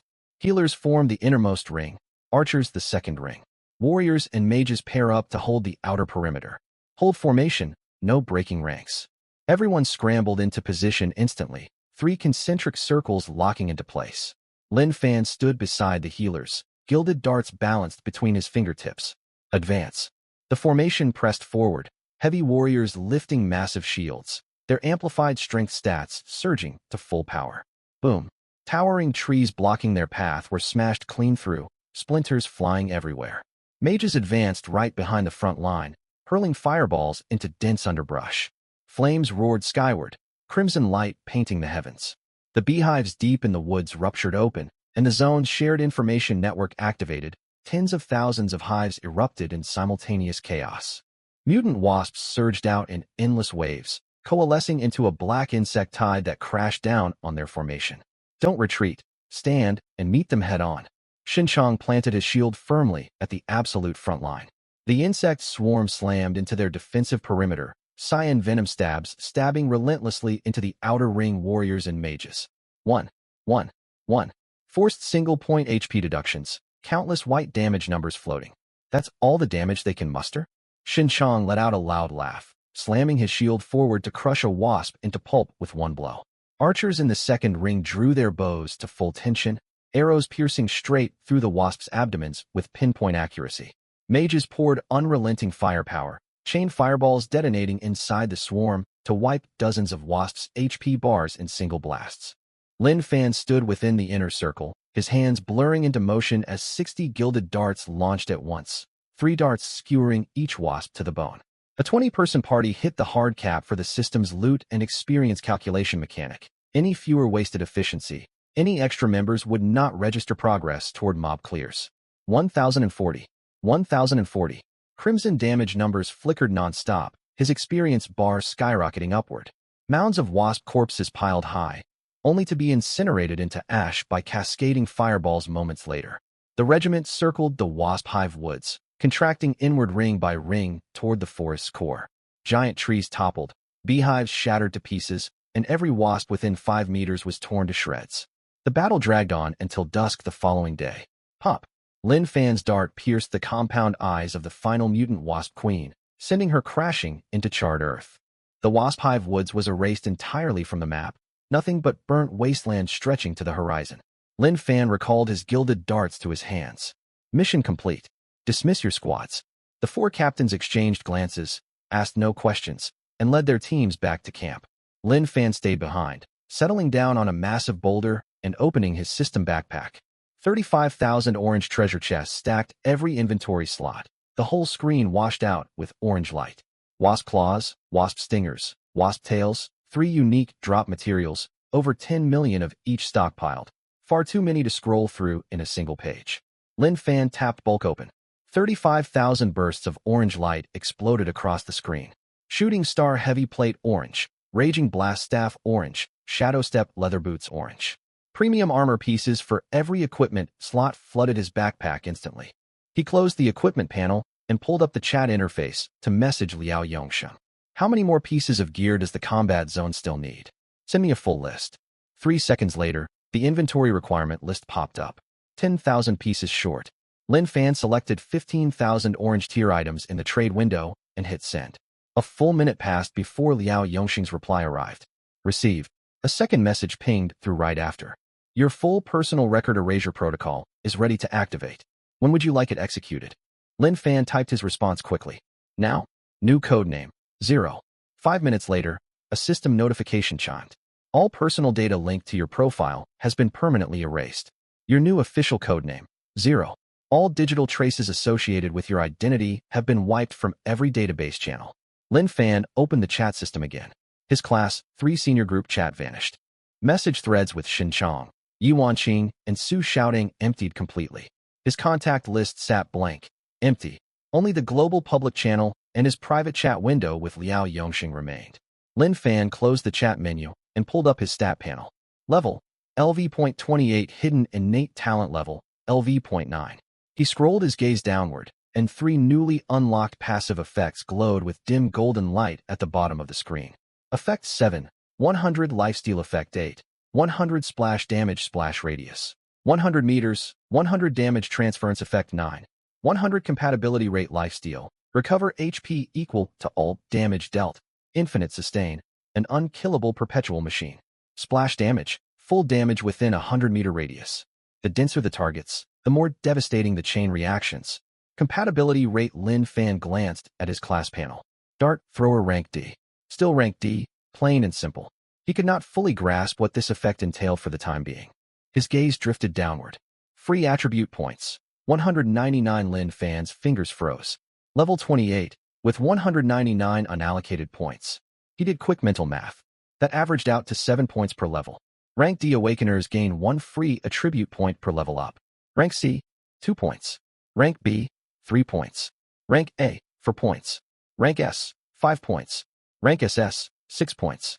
7 points per level. Lin Fan stared rigidly at the number. No public records worldwide documented anyone exceeding rank SS. He recalculated 3 separate times. The result remained 7. Rank SSS. The system sent him no pop-up announcements, no notification alerts whatsoever. Yet the numbers did not lie. He was the first and only rank SSS holder on the planet. Lin Fan did not hesitate. He poured all 199 points into attack. The attribute panel refreshed instantly. Name, Subject 0 class, Dart Thrower rank D level. LV28 20 million / 50 million stamina. 55 plus 50 from equipment agility. 180 plus 3 from class, plus 174 from equipment defense. 504 plus 500 from equipment attack. 460 plus 230 from equipment HP. 5,550 plus 5,500 from equipment. Throwing range, 2,900 meters hidden talent. 100 mechanics LV9, 20 million / 100, 000, effect 1. All thrown projectiles strike targets 100 within throwing range. Effect 2. Loot and thrown weapons auto collected 100 within throwing range. Effect 3. Enemies drop loot 100 upon elimination. Effect 4. 100 critical strike chance. Effect 5. 100 armor penetration. Effect 6. 100 orange tier equipment drop rate. Effect 7. 100 lifesteal. Effect 8. 100 splash damage splash radius. 100 meters, 100 damage transference. Effect 9, 100 compatibility rate. A throwing range of 2,900 meters. Nearly 3 full kilometers. Each level up for the rank SSS talent extended throwing range by 100 meters. Once he hit level 100, 10 kilometers of effective range. Lin Fan closed the status panel. It was still not enough. If he planned to operate alone, his survival capabilities needed to be maxed out completely. He reopened his inventory. 20,000 pieces of orange tier equipment rested quietly inside the storage slots. He slid his finger over to the synthesis interface. The rules were straightforward. 2 orange tier pieces could be fused to randomly craft 1 red tier item, with a 1 success rate. 20,000 orange pieces in stock. Lin Fan tapped mass synthesis twice in succession. The entire synthesis interface was instantly engulfed by scarlet light. 1 crimson pillar after another erupted from the inventory slots, surging upward like a torrential downpour. System notifications flooded the screen nonstop. Synthesis success. Blazing Flame Heavy Armor Red Tier. Synthesis success. Void Rift Staff Red Tier. Synthesis success. Soul Devour Leather Boots Red Tier. The scrolling alerts ran for 3 full minutes before grinding to a halt. Lin Fan turned his attention back to the inventory. 60 pieces of red tier equipment lined the slots neatly, their condensed scarlet glow several shades deeper than orange gear. He clicked open 1 piece at random. Blazing Flame Heavy Armor Red Tier Defense, plus 480 stamina, plus 120 bonus effect. When struck, 30 chance to trigger flame retaliation, dealing 200 reflected damage to the attacker. Its stats were 3 to 4 times higher than orange tier gear, plus a unique triggered bonus effect. Lin Fan scrolled through several pages. Every red item carried its own exclusive auxiliary ability. Some boosted attack speed, some raised evasion, others summoned protective shields. He spent half an hour reviewing every piece's stats, then selected a full red tier set perfectly optimized for the dart thrower class. Blazing Flame Meteor Bind Gauntlets Red Tier Agility, plus 180 attack, plus 340 special effect. Stone Shield Critical Resistance reduces incoming critical damage by 45.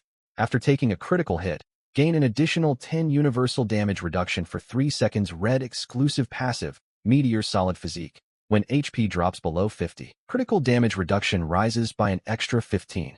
Blazing Flame Meteor Chest Plate Red Tier Stamina plus 200 Defense plus 610 HP, plus 5,100 Special Effect. Void Arcane Barrier reduces incoming magic damage by 45. Red Exclusive Passive, Starlight Arcane Shield. Max HP increased by 100 gem slots. Empty times 2 Blazing Flame Meteor Bracers Red Tier Defense plus 500 HP, plus 4,600 Special Effect. Venom Immunity negates all persistent poison damage.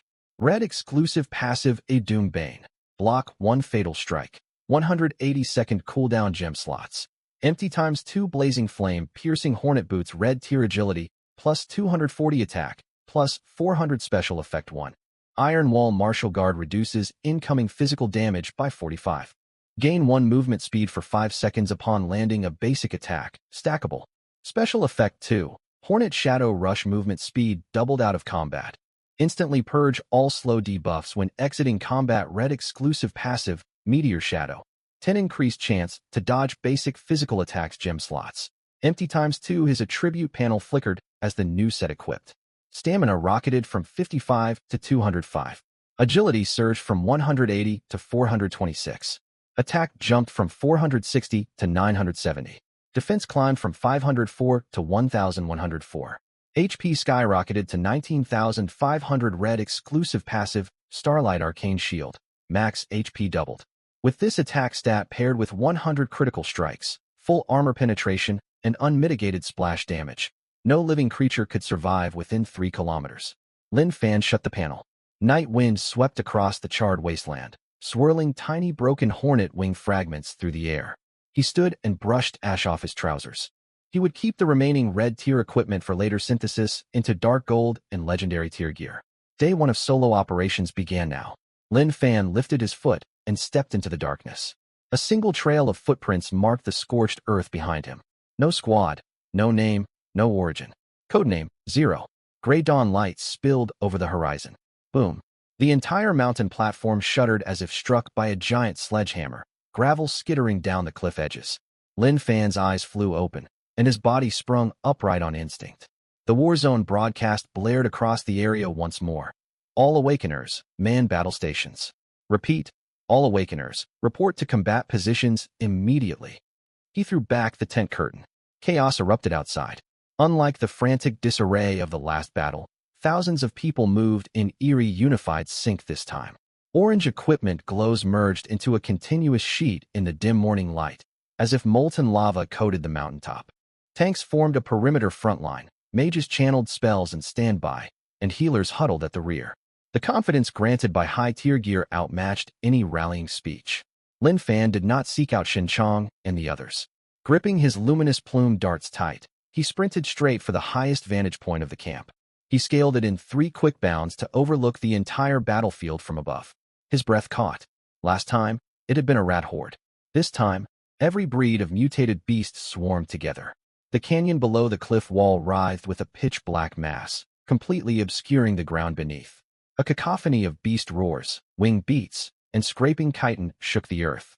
The sky was even more terrifying. Swarms of flying mutants circled overhead along the cliff ridge, wingspans ranging from 2 to over a dozen meters wide, blotting out half the sky. On the far mountain ridgeline, colossal shadowy figures the size of multi-story buildings advanced slowly. 1, 2. Lin Fan cast scan on them. First Beast Lava Plate Colossus LV-35 attack, 1500 defense, 4000 HP. 800,000 Second Beast Scaled Giant Anaconda LV-38 attack, 6000 defense, 2000 HP, 600,000 Super Large Tier Monsters. 2 of them. Lin Fan retracted scan, his eyes sweeping rapidly over the horde beneath the cliffs. Tens of thousands of large-class mutants scattered across the canyon floor, many already starting to scale the rock faces, with flying dive bombers providing cover overhead. This was a coordinated, organized siege. These beasts had a commander. Everyone. Liao Yongxing's voice echoed from the platform edge. His left arm hung limp in a sling, yet he gripped his long sword white-knuckled. Last time was just an appetizer. This is the main course. Hold the cliff top at all costs. Before his words faded, he leaped straight off the 100-meter cliff. Gao Yingjie and 2 other veteran awakeners followed close behind. They plummeted into the canyon to engage the mass of large beasts below. 4 orange shooting stars crashed into the heart of the horde, erupting in walls of blood.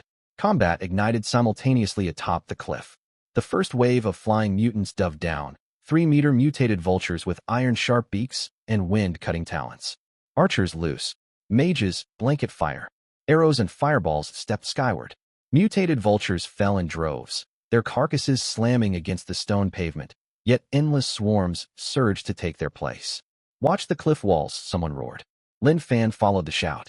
Thousands of flat-bodied mutated lizards clung to the rock face, climbing at breakneck speed. Their gecko-like suction claws locked into stone cracks, already 1/3 of the way up. A dull rumble echoed from deep within the cliff rock further out. Crack! A massive hole burst open in the stone, half-human-sized mutated pangolins pouring out, clad in iron-gray plating, jagged snouts crusted with rubble. Hundreds, thousands, tens of thousands. 3 separate assault routes breached the defenses all at once. A fully integrated land-air offensive. Thousands of awakeners were split across disjointed defensive lines, each group fighting independently. But the stat advantage of orange tier gear turned the tide. A single shield bash from a tank crushed a vulture's skull instantly. A mage's fireball incinerated pangolins with screaming flames. The first wave assault was repelled. Lin Fan remained motionless. Standing atop the high platform, he twirled a luminous plume dart between his fingers. His gaze ignored the cliff-top skirmishes. They required no intervention from him. His full focus locked onto the canyon below. Tens of thousands of large-class mutants churned restlessly. Ash grizzlies, spider matriarchs, giant scorpions, iron boars, countless mutants packed tight, waiting to scale the cliffs. Liao Yongxing's 4-man group slaughtered furiously beneath them. But 4 men against tens of thousands of large beasts was barely a drop in the bucket. If these massive creatures reached the cliff top, the entire defensive line would collapse. He could not wait for them to climb. Lin Fan twisted his wrist. 60 luminous plume darts launched simultaneously. Throwing range, 2,900 meters. The entire beast horde below the cliff fell fully within his firing radius. Violet gold light streaks shot from the platform, slicing through the pale gray dawn sky, nearly too fast for the human eye to track. Over 1,000 meters away, an ash grizzly mid-fight over territory with its packmate had its head blown apart without warning. 2,400. 100 hit chance, 100 critical strikes, full armor penetration. Yet this single strike was not the true horror. It was the splash damage. Centered on the slain grizzly, every mutant within a 100-meter radius spawned floating red damage values at once. 2,400. 2,400. 2,400. A single dart dealt full damage to every target inside a 100-meter blast zone. 60 darts unleashed at once created 60 overlapping blast radii. Stacked splash damage guaranteed instant mass death. The canyon horde could not comprehend what was happening. Their HP bars drained inexplicably. The front line of large beasts climbing the cliff collapsed limply before reaching halfway up the rock face. 142 projectiles per second. Lin Fan's hands blurred into afterimages. Luminous plumes launched, hit targets, auto-recalled, and fired again in an unbroken cycle. Violet gold light streaks shuttled back and forth between the platform and canyon, merging into an indistinct, glowing veil to onlookers. 10 seconds in, all large beasts within 100 meters directly below the cliff collapsed en masse. 30 seconds. A 200-meter radius cleared completely. 1 minute. Over half of all living mutants within 500 meters lay dead. Awakeners manning the cliff defenses were the first to notice the anomaly. Holy hell, what's going on? A heavy shield tank absorbed a lizard's tail swipe, catching sight of the canyon below. The once dense horde had been carved out in a massive swathe. The monsters down there are dying? Who's dealing that much damage? Liao's team of 4 can't pull this off. No one could offer an answer. Xinqiang stood at the stone platform edge, his gaze cutting across half the battlefield to the solitary figure atop the highest peak. He watched Lin Fan's rapidly spinning hands and those nearly invisible violet gold light streaks. Xinqiang parted his lips, unable to utter a sound. This kid was something else entirely. 5 minutes passed. 1/3 of the large beast horde in the canyon had perished. Far along the mountain ridgeline, the 2 colossal shadow figures began advancing. The lava plate colossus stomped forward on thick limbs, each step sending shockwaves rippling through the canyon floor. Behind it, the scaled giant anaconda slithered like an iron river, raising its serpentine head to spew billowing green toxic mist from its jaws. They were marching straight toward the war zone. Captain Liao, the 2 super-large beasts are moving, someone shouted down from the cliff top. Deep in the canyon, Liao Yongsheng was swarmed by over a dozen mutated ash grizzlies. His sword flashed as he glanced back at the 2 titans. He could not break free from his encirclement. Gao Yingjie was equally trapped by hordes of mutants. Lin Fan spotted them too. The 2 super-large monsters advanced slowly, but their sheer size spelled disaster. One blow could shatter the entire cliff wall once they drew near, burying thousands alive. Lin Fan halted his continuous barrage against the canyon horde. He flipped his wrist, recalling all 60 luminous plumes to his palm. Then he purchased 10,000 starfall darts from the system shop. He leaped down from the high platform. Instead of heading back to the cliff top, he vaulted straight over the cliff edge. His battle boots kicked off rock protrusions to bounce and rebound, landing on the canyon floor after a series of quick leaps. The moment his feet touched ground, Hornet Shadow Rush activated, doubling his movement speed. He charged straight for the 2 super-large beasts. Alone, shouts echoed down from the cliff above, torn apart by the rushing wind. Lin Fan ran for less than half a minute before stopping 300 meters from the 2 titans. This distance was more than enough range. The lava plate colossus locked onto him first. Its dozen-meter-tall frame surged forward, smashing craters into the earth with every heavy stride. The scaled giant anaconda followed close behind, lowering its serpent head as green poison mist gushed from its fangs. Lin Fan stood perfectly still. No dodging, no evasion, no retreat. He simply lifted both hands. Every luminous plume dart unleashed in 1 second, all targeting the colossus. 2,400. 2,400. Once the luminous plumes exhausted, starfall darts took over the assault. 2,000. 2,000. 100 splash damage activated. The giant serpent fell within the blast radius, absorbing full damage simultaneously. The HP bars of both super-large beasts began plummeting. The lava plate colossus closed the distance to Lin Fan, raising a massive claw etched with lava runes, sweltering heat rippling off its surface as it swung downward. Lin Fan did not move. Crash. The giant claw slammed into his body, caving a half-meter-deep crater into the ground as dust billowed skyward. Lin Fan stood unharmed in the pit. HP, 19,500, 19,200. A mere 300 HP lost, negligible damage. The next instant, a continuous stream of 142 luminous plumes renewed the assault. Every hit triggered full lifesteal. HP, 19,200, 19,500. Full health restored in a single heartbeat. The Colossus struck a second time. HP dropped. Lifesteal refilled his health to maximum instantly. Third claw strike. HP fully restored again. The scaled giant anaconda circled to his flank, jaws splitting wide to fire a concentrated stream of green venom. The meteor bracer's passive venom immunity activated, negating all persistent poison damage. The venom splattered against his armor, hissing into thin clouds of smoke. His HP bar did not shift at all. Lin Fan never took a single step backward the entire fight. 27 seconds, he counted silently in his head. The Colossus's HP had fallen by 1/3. 42 seconds. Half its HP depleted. The serpent's health was far lower, nearly drained completely. 51 seconds. The scaled giant anaconda convulsed violently, slamming its head against the ground. Its 70-meter body twisted and spasmed twice before collapsing limply onto the rubble. Dead. Lin Fan redirected all his darts to focus fire on the lava plate colossus. 58 seconds. 59 seconds. 60 seconds. Thud. The dozen-meter-tall lava colossus toppled backward rigidly, crashing into the canyon floor.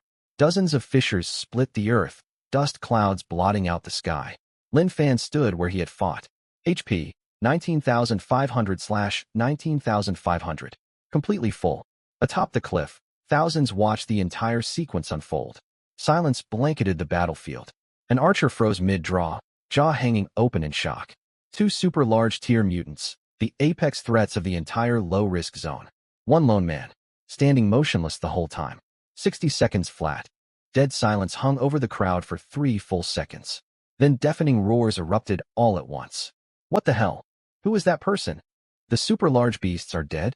They're actually dead. Shinchong gripped his tower shield, his Adam's apple bobbing hard. He stared at the tiny figure in the canyon, minuscule next to the two towering monster carcasses, like a single grain of sand. Yi Wanqing stood beside him, her white-knuckled grip crushing her mage staff. The death of their leaders rippled as a signal across the entire beast horde. Every large mutant halted its cliff-scaling advance and began fleeing in all directions. Flying mutants took flight first, clearing the sky within minutes. Pursue them. Liao Yongxing's roar echoed up from the canyon depths. Let none escape. Chase them down. Thousands of awakeners vaulted over the cliff edge, charging after the scattering horde. Swarms of orange glowing figures flooded the canyon, spreading far into the distance. Lin Fan did not join the chase. He turned, brushed rubble and dust off his shoulders, and glanced toward the far side of the canyon, the boundary separating the low-risk zone from the medium-risk zone. His work in the low-risk zone was finished, but the war was far from over. Lin Fan stepped forward and walked alone toward the medium-risk zone. Behind him, the shouts and roars of pursuit faded farther and farther away. No one noticed his departure. The canyon narrowed as he pressed deeper, and the stench of blood hanging thick in the air burned his nostrils. Lin Fan had run less than 10 minutes when corpses began littering the ground ahead. Not monster corpses, human ones. A female awakener clad in light purple armor lay crumpled amid rubble, a fatal piercing wound through her chest. She was still clutching a staff snapped clean in two. Beside her slumped 2 warriors side by side, their shields shattered to pieces. Their armor was torn open to raw flesh and bone. Further ahead, the bodies grew denser still. Some were torn clean in half, others lacked heads entirely. Blood stained the earth a dark crimson, sticky underfoot with every step. Lin Fan never slowed his pace, sweeping past corpse after corpse while mentally tallying a rough count. Over 100 bodies. And that was only those scattered along the path. A thunderous roar mixed with screams rumbled from the distance, shaking the ground non-stop. He crested a rocky ridge, and the vista burst wide open before him. Lin Fan froze. The entire battlefield of the medium-risk zone stretched out in full view. Across a dozen square kilometers of wilderness blazed fire, frost, and pools of congealed blood. Thousands of Awakener fighters were hemmed into a tiny pocket of land, ringed by endless layers of massive mutated beasts. The horde stretched black and unbroken to the horizon. Flying mutants circled and dove through the sky. On the ground, mutated grizzlies, iron-plated wild boars, and giant lizards packed shoulder to shoulder without a gap. Lin Fan activated his scan skill. Mutated Ironback Bear LV.33 ATK, 1200 def, 1200 HP, 100000. Mutated Steelfang Lizard LV.35 ATK, 3800 def, 2000 HP, 150,000. Their average level hit 33. And these were only the mid-sized beasts. He shifted his gaze farther out, along the mountain ridges edging the wilderness. Dozens of colossal shapes advanced slowly. The smallest stood 5 stories tall. The largest loomed like a small hill when upright. Lin Fan scanned one at random. Magma Giant Ape LV.42 ATK, 8,000 def, 6,000 HP, 120,000 level 42, 6,000 defense, 1.2 million health points. And there were dozens more just like it. Turning back to the Awakener pocket at the battlefield center, thousands of fighters huddled together. Their formation completely shattered.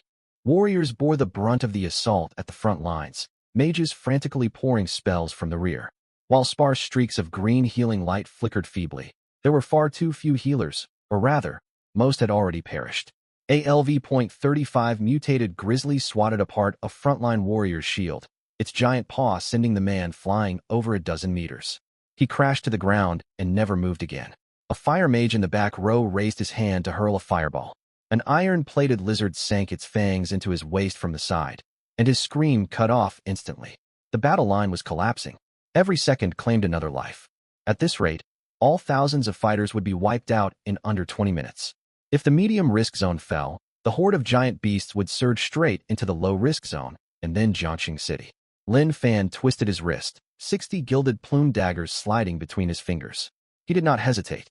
Both hands flicked outward in one simultaneous throw. Violet gold streaks shot from the rocky ridge where he stood, arcing 700 to 800 meters to slam into the densest cluster of beasts. 100 hit rate, 100 critical strike, 100 armor pierce. The first gilded plume pierced a mutated grizzly straight through the skull. 2,400. 100 splash damage triggered. Centered on the impact point, every mutant within 100 meters floated identical damage numbers overhead. 2,400. 2,400. 2,400. 60 throwing daggers landed at 60 separate points. Their splash radii overlapped and stacked, multiplying damage endlessly. 142 damage ticks per second. By the end of the first second, the health bars of every giant beast lining the battlefield front plummeted drastically. On the third second, the beasts with the thinnest health pools collapsed outright. Wave after wave of them crumpled to the dirt. It looked as though an invisible scythe had swept horizontally through the beast horde, reaping everything in its path. At the battlefield center, a heavy shield warrior knelt on one knee, his shield split by 3 jagged cracks. 3 mutated grizzlies raised their claws to strike him at once. The 3 bears froze mid-motion. Strings of red damage values popped above each of their heads. Then their bodies went limp, crashing heavily to the ground with dull thuds. The warrior stared blankly. He glanced left and right to see his 2 comrades equally stunned. They were far from the only ones. Every awakener along the front pocket sensed something wrong. The beasts charging them were dropping dead, not from their blows, but for no discernible reason at all. What's going on? Who's dealing this damage? Is someone attacking from behind us? No one could answer. The beasts died faster by the second. The first row fell, then the second right after. A domino effect sending the horde toppling backward in endless waves. Lin Fan stood atop the rocky ridge, his hands flicking daggers nonstop. The gilded plume's attack speed, splash damage, and built-in 100 lifesteal meant he had 0 survival worries. Striking from over 2,000 meters away, no beast could ever reach him. Yet the pace of slaughter still felt too slow. Tens of thousands of giant beasts would take far too long to whittle down with only long-range splash attacks. Every extra second cost more human lives on the battlefield. Lin Fan recalled the gilded plumes to his inventory and leaped straight off the ridge. Winged Shadow Dash activated, doubling his movement speed while out of combat. With over 400 agility stacked alongside the speed boost, he moved at an absurd sprint. The straight 800-meter stretch from the ridge to the heart of the horde took less than 6 seconds to cross. He charged straight into the thickest mass of monsters. All 60 gilded plumes launched at once. The violet gold daggers detonated in a burst around him, radiating outward in every direction with his body as the core. Each blade locked onto a separate target, splashing damage across a 100-meter radius. The overlapping splash zones of all 60 landing points stacked repeatedly, forcing every mutant within a 200-meter circle to absorb dozens of full damage instances simultaneously.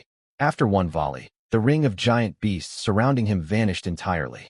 Once the gilded plumes expended, 10,000 Starfall daggers flooded out of his system inventory. Lower base attack? It did not matter. With 100 critical strike and 100 armor pierce, each individual Starfall dagger still dealt over 1,000 damage. 10,000 unleashed in one flood, splash damage stacking to its maximum potential. Lin Fan's hands blurred into afterimages.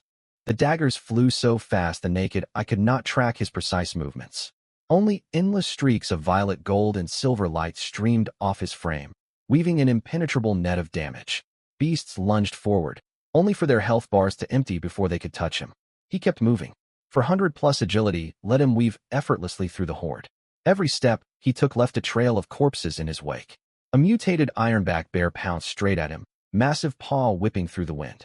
Lin Fan twisted sideways, the bear's claw grazing his shoulder. At the same time, he twisted his wrist, driving 12 Starfall daggers deep into the beast's throat. Its 50,000 health points vanished in 3 seconds flat. Next target, then the next, then another. Back at the defensive pocket, the surviving Awakener fighters watched in stunned silence. Did you see that? Over there, an archer pointed deep into the beast horde, his hands shaking uncontrollably. The tide of tens of thousands of giant beasts thinned visibly before their eyes. It looked as though a massive vortex churned at its center, swallowing every monster whole with no escape. It's just one person. A vision-enhanced archer tightened his grip on his bow. I can make him out. Only one single fighter in there. One person? Are you joking? No one replied. The truth was laid bare for all to see.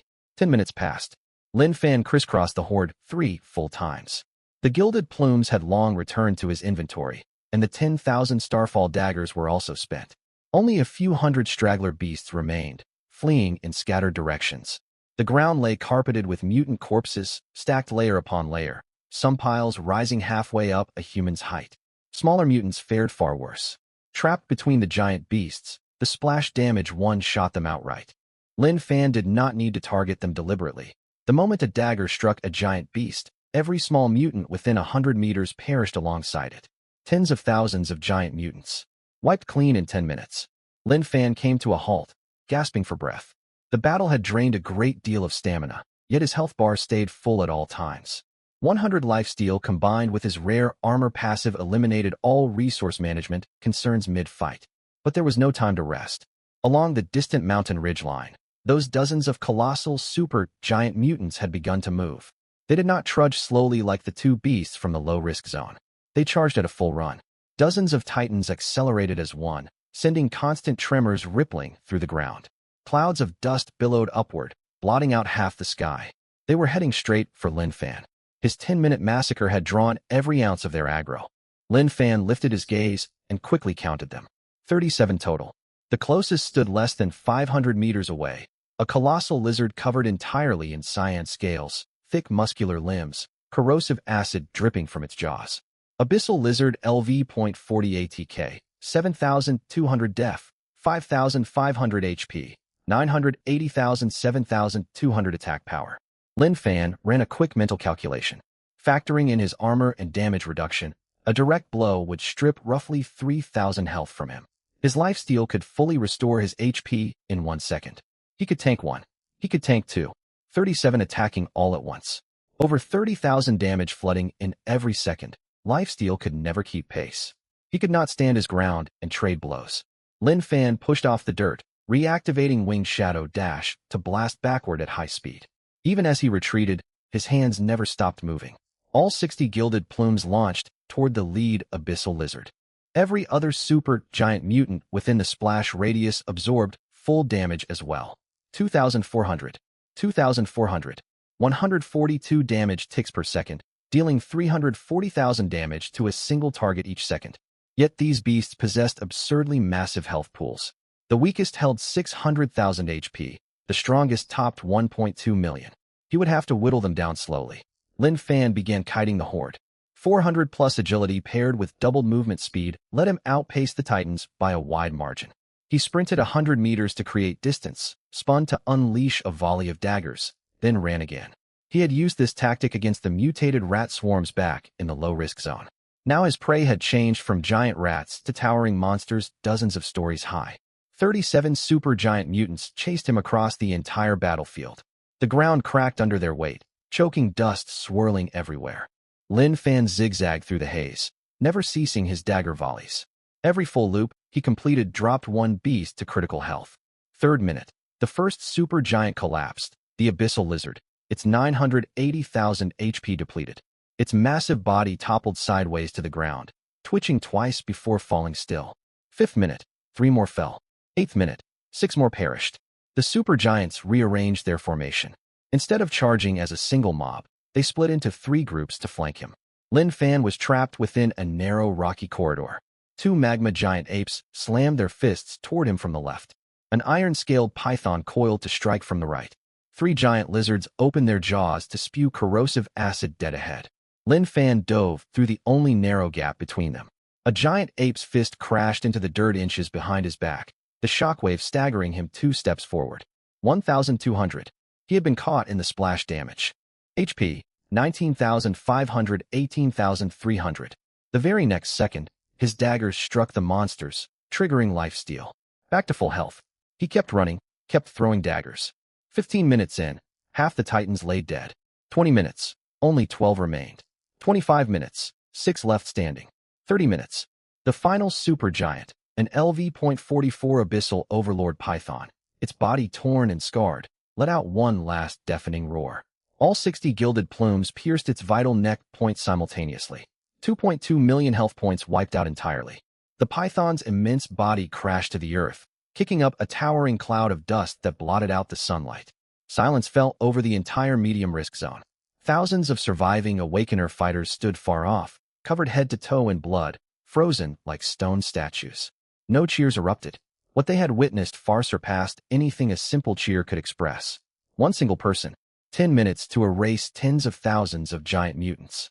30 minutes to slaughter 37 super giant titans. This was not a battle. It was a one-sided massacre. Lin Fan recalled his daggers and brushed dust off his sleeves. He paid no heed to the watching fighters, lingering not a single moment. Turning away, he strode toward the high-risk zone marked on his map. After running several dozen meters, a hoarse voice called out from behind him. "Wait, which combat zone are you from? What's your name?" Lin Fan did not look back. The words scattered on the wind. His figure vanished into the dust haze entirely. Far in the direction of the high-risk zone, a dark crimson pillar of light shot straight into the sky. Distant thunderous rumbles echoed faintly from that horizon. Deeper, heavier, and far more constant than the noise from the medium-risk zone. Lin Fan quickened his pace. He had run less than 3 minutes when his communication panel popped up an incoming message. Sent by Liao Yongsheng. Only 4 short characters. The high-risk zone has fallen. Lin Fan's footsteps ground to a halt. A second message appeared immediately after. Primordial-type mutants above LV.50 have emerged. No fighter can hold them back for now. Lin Fan crossed the medium-risk zone's boundary when another alert pinged his comms. Liao Yongsheng. Over half the high-level Awakener force in the high-risk zone is dead or wounded. 50-person squads are retreating. Full frontline collapse expected in 15 minutes. A third message followed close behind. Temporary designation for the primordial mutant, Golden Horn Colossus, LV.55. No attacks have dealt meaningful damage to it thus far. Level 55. Lin Fan never slowed his sprint, activating his scan skill mid-run. The distance was still too great for the scan to lock on. But tracing the source of that crimson light pillar, he could just make out a massive silhouette on the horizon. The creature stood stationary, its frame more terrifying than all the medium-risk zone supergiants combined. 3 minutes later, the full scope of the high-risk zone unfolded before his eyes. 10 times more devastated than the medium-risk zone. Hardly a single intact human corpse dotted the ground. Shattered armor, broken weapons, and blood trails dragged dozens of meters stretched everywhere. Survivors fled backward in chaotic disarray, swatted flying one after another by the pursuing supergiant beasts. Lin Fan's gaze swept past the retreating crowd, locking onto the distance. His scan finally reached its target. Golden Horn Colossus Primordial Type Level, LV.55 ATK, 35,000 DEF, 10,000 HP, 150,000,000 AGI, 500 traits, dual-ranged melee combat mode, 15 million health points, 35,000 attack power. Lin Fan stared at the numbers on the scan panel, a cold prickle crawling up the back of his skull. Even stacking all his armor and damage reduction, a single direct hit from this monster would. No need to calculate. One strike would kill him outright. Subtracting his defense and percentage damage reduction, the piercing damage would easily top 20,000. His total health only stood at 19,500. Instant one-shot kill. To make matters worse, it possessed 500 agility, faster than him. He could not outrun it. Lin Fan drew a deep breath and closed the scan interface. He would deal with it later. Dozens of supergiants and thousands of large mutants still hunted the fleeing Awakener fighters across the battlefield. If every last human died here, the beast tide would flood straight back into the medium and low-risk zones. He needed to clear this secondary horde first. Lin Fan twisted his wrist, unleashing the gilded plumes once more. Same strategy as always. Max out splash damage, start slaughtering from the densest clusters of monsters. He avoided heading toward the Golden Horn Colossus, targeting only the supergiants flanking and trailing the retreat line. These beasts held health pools ranging from several 100,000 to 2 million. What counted as powerful bosses in the medium-risk zone were merely appetizers here. 142 damage ticks per second, full splash coverage. The supergiant beast's health bars plummeted in waves. 3 minutes in, 5 of the weaker supergiants collapsed.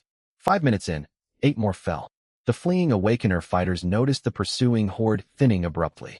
Some glanced back, watching giant beasts drop in batches and supergiants topple one after another. Someone's fighting back. Stop running. Hold the line. A handful halted their flight and raised their weapons once more. Yet most continued to flee because the Golden Horn Colossus had begun to move. Lin Fan caught the motion from the corner of his eye. The Colossus slowly rotated its head, larger than an entire truck, its 2 curved golden horns glinting with dim crimson light. It locked its gaze directly on Lin Fan's position. It had not charged yet. It only watched. Lin Fan ignored it, continuing to thin out the horde. 8 minutes later, he had slain 23 supergiants in the high-risk zone, alongside over 1,000 large mutants. The battlefield's deadly pressure eased drastically. The remaining super and large mutants broke into scattered retreat. The time had come. Lin Fan recalled the gilded plumes and turned to face the Golden Horn Colossus. 1,800 meters separated them. It still stood rooted to the spot, but its posture shifted. Limbs bent low, golden horns dipped toward the ground, resembling a bull coiled to charge. It waited for him to draw near. Lin Fan did not advance. He planted his feet at a distance of 1,500 meters. This range sat perfectly within his dagger throw radius, yet far enough to retreat safely. He could unleash a full volley then sprint away, using winged shadow dashes out of combat speed burst to create separation, circling back once the skill cooldown finished. Theoretically sound, but 500 agility made the Colossus faster than him.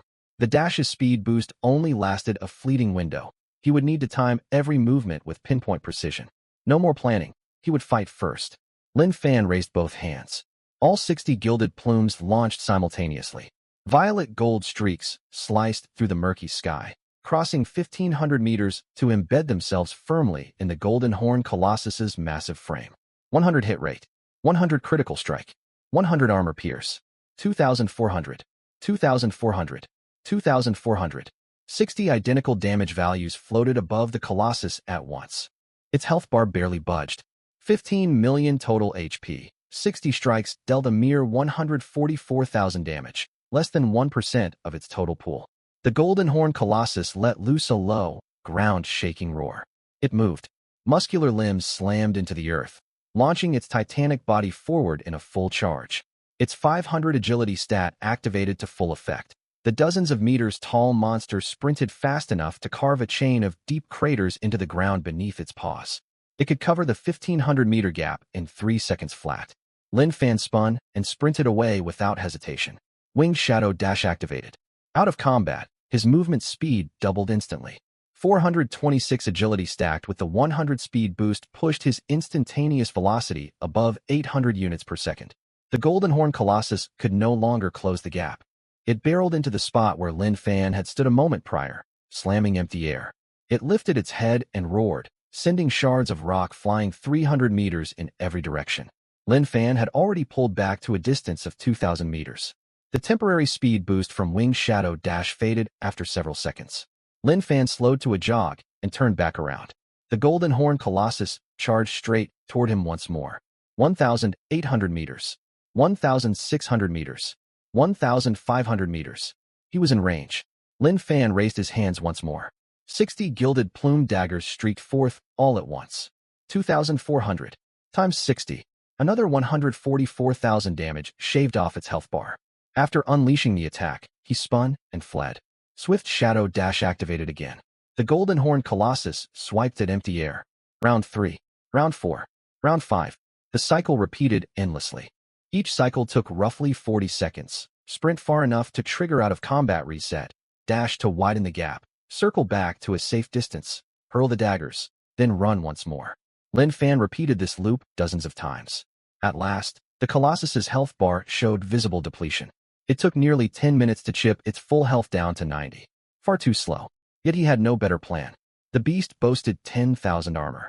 Even with his dagger's full armor penetration, each strike only dealt 2,400 damage. The 100 armor ignore bypassed its defense stat, yet his raw attack power remained fixed. At full sustained fire, he could output 340,000 damage per second. With 15 million total health, theoretically he would need 44 seconds of unbroken assault to drain its life entirely. But non-stop attacking was impossible. Every volley forced him to retreat, leaving massive windows of zero damage output. The actual time needed would multiply several times over. 15 minutes in, its health dropped to 70. 20 minutes in, 60. The Golden Horn Colossus grew increasingly enraged. Its attack pattern shifted. It no longer merely chased, but opened its maw mid-pursuit. A golden beam erupted from its jaws. Ranged attack. The beam traveled at blinding speed, firing nearly instantaneously. Lin Fan was mid-circling advance when a flash of gold caught the corner of his eye. His body dodged instinctively. The beam grazed his left shoulder and slammed into a cliff face 300 meters behind him. Boom. The entire rock wall exploded apart, sending boulders flying to reveal a crater over 10 meters deep. Cold sweat soaked Lin Fan's back. If that beam had hit him dead on, he dared not imagine the outcome. From that moment onward, every time he circled back to strike, Lin Fan hurled his daggers while sprinting at top speed. No more stationary firing. He tossed the blades mid-run. Accuracy held unshaken, the 100-hit chance overriding all obstructions. But his rhythm broke, cutting the effective damage window of each volley shorter. 23 minutes in, the Colossus's health sank to 40. It halted its charge. No more pursuit. It drove all four limbs deep into the earth, its twin golden horns trembling violently. A blinding golden orb condensed at their tips, swelling larger by the second. Lin Fan's scalp prickled with terror. It was charging its ultimate skill. Flee. He could not gauge the attack's range. It already wielded long-range strikes. A charged blast would have an unfathomable radius. Tank it head-on? Out of the question. Its base attack hit for 35,000, and charging could easily double that value. Only one option remained. Flood it with full damage while it finished charging. Lin Fan advanced instead of retreating. He sprinted straight for the Golden Horn Colossus at maximum speed. 1,500 meters. 1,000 meters. 800 meters. 60 gilded plume daggers poured non-stop. The closer he drew, the faster the blades looped back to his hands, cranking his attack speed to its absolute limit. 2,400. 2,400. Its health bar plummeted visibly before his eyes. 600 meters. 500 meters. The golden orb expanded to its breaking point. The Golden Horn Colossus jerked its head downward. Its two golden horns locked onto Lin Fan, and the orb launched free of its body. A golden pillar as thick as a house crossed the 500-meter gap at inconceivable velocity. Lin Fan had no time to evade. The pillar struck him dead center. For a split second, it felt as though a speeding train had slammed into his frame. Every defensive buff on his armor detonated simultaneously. Physical damage reduction, critical damage resistance, magic damage mitigation stacked atop one another as red damage numbers spammed his status panel. Damage taken, 23,800. His maximum health, 19,500. It exceeded his total HP pool. A fatal blow. By all rights, he should have perished instantly. Yet no death notification popped up on his system panel. Instead, a line of small scarlet text flickered into view. Rare gear exclusive passive Idum Ward triggered. Blocks 1 lethal strike. Cooldown, 180 seconds. His health flatlined at 1 HP. Lin Fan was sent flying over 40 meters, slamming his back into a massive boulder. The stone shattered, embedding his body into the rock face. The metallic tang of blood filled his mouth. A high-pitched ring hummed in his ears. But he lived. A 3-minute cooldown on Doom Ward. One more hit within that window, and death would be certain. Lin Fan wrenched himself free of the rock wall. The instant his feet touched ground, he hurled another volley of daggers. 2,400. 100 lifesteal activated. His health jumped from 1 to 2,400. The next strike pushed it to 4,800.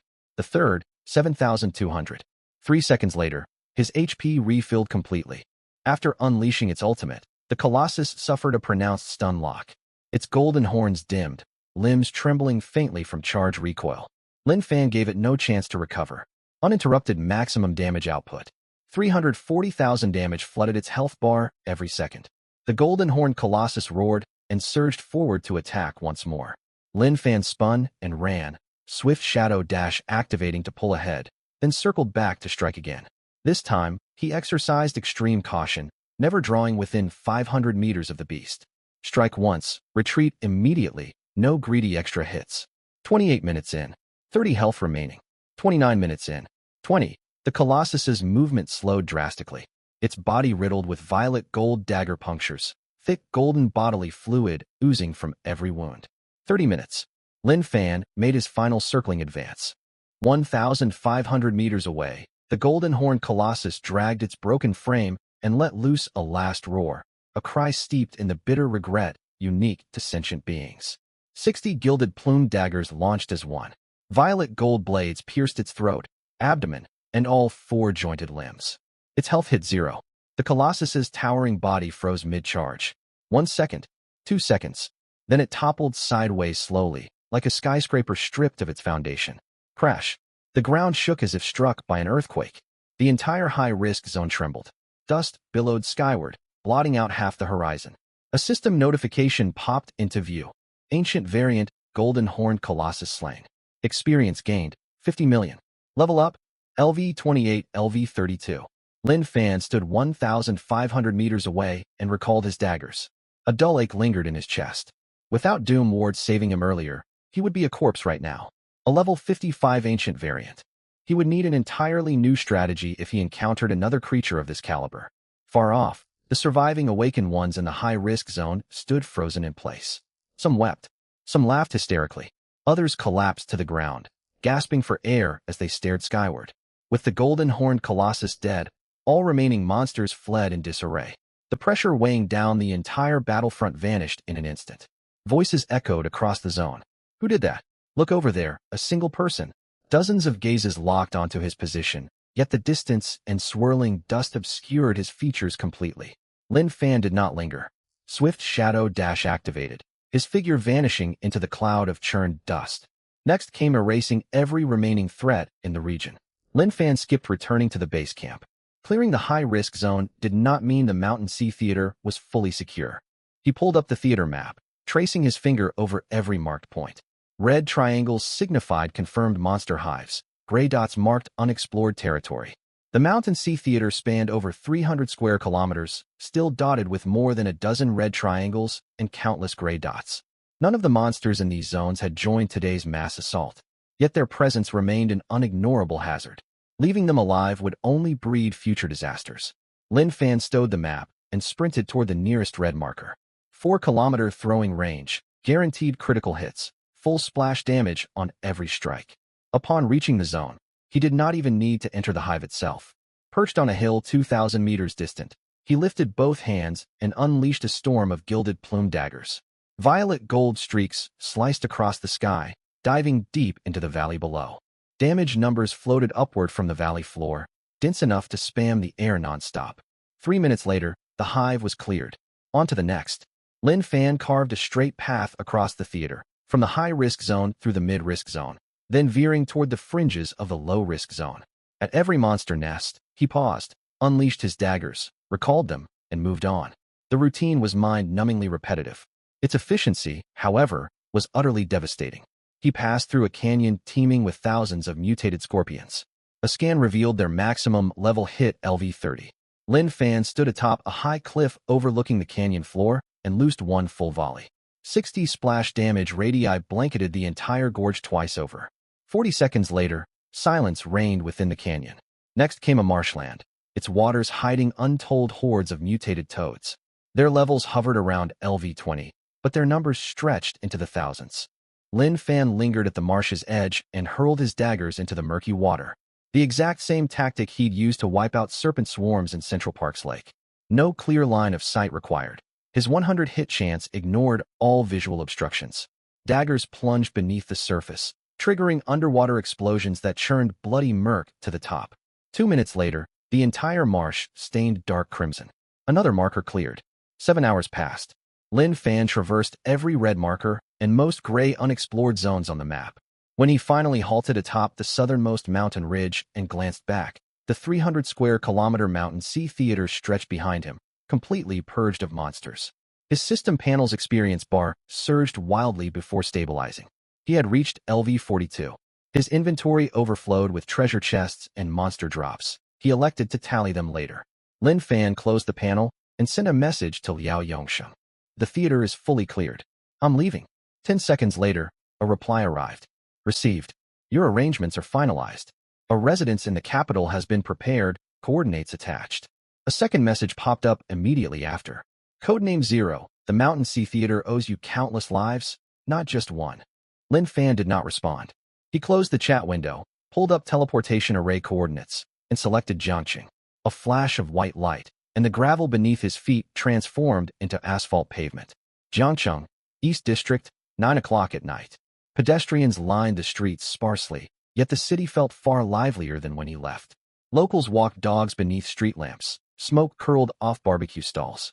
Distant children's laughter drifted through the air. The mutated monster threat plaguing the city had evidently been neutralized. Lin Fan stood on the roadside for several seconds. The sweet aroma of roasted sweet potatoes hung thick in the air. He wasted no time, heading straight for his old home.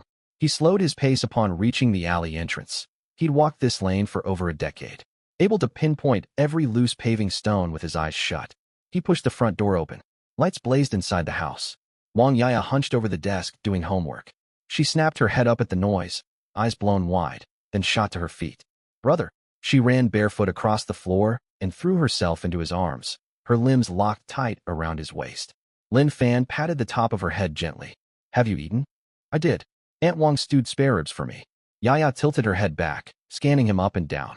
You look thinner, brother. I'm not thinner, I've bulked up. Liar, your face is all sharp. Lin Fan pried her loose and sat at the desk.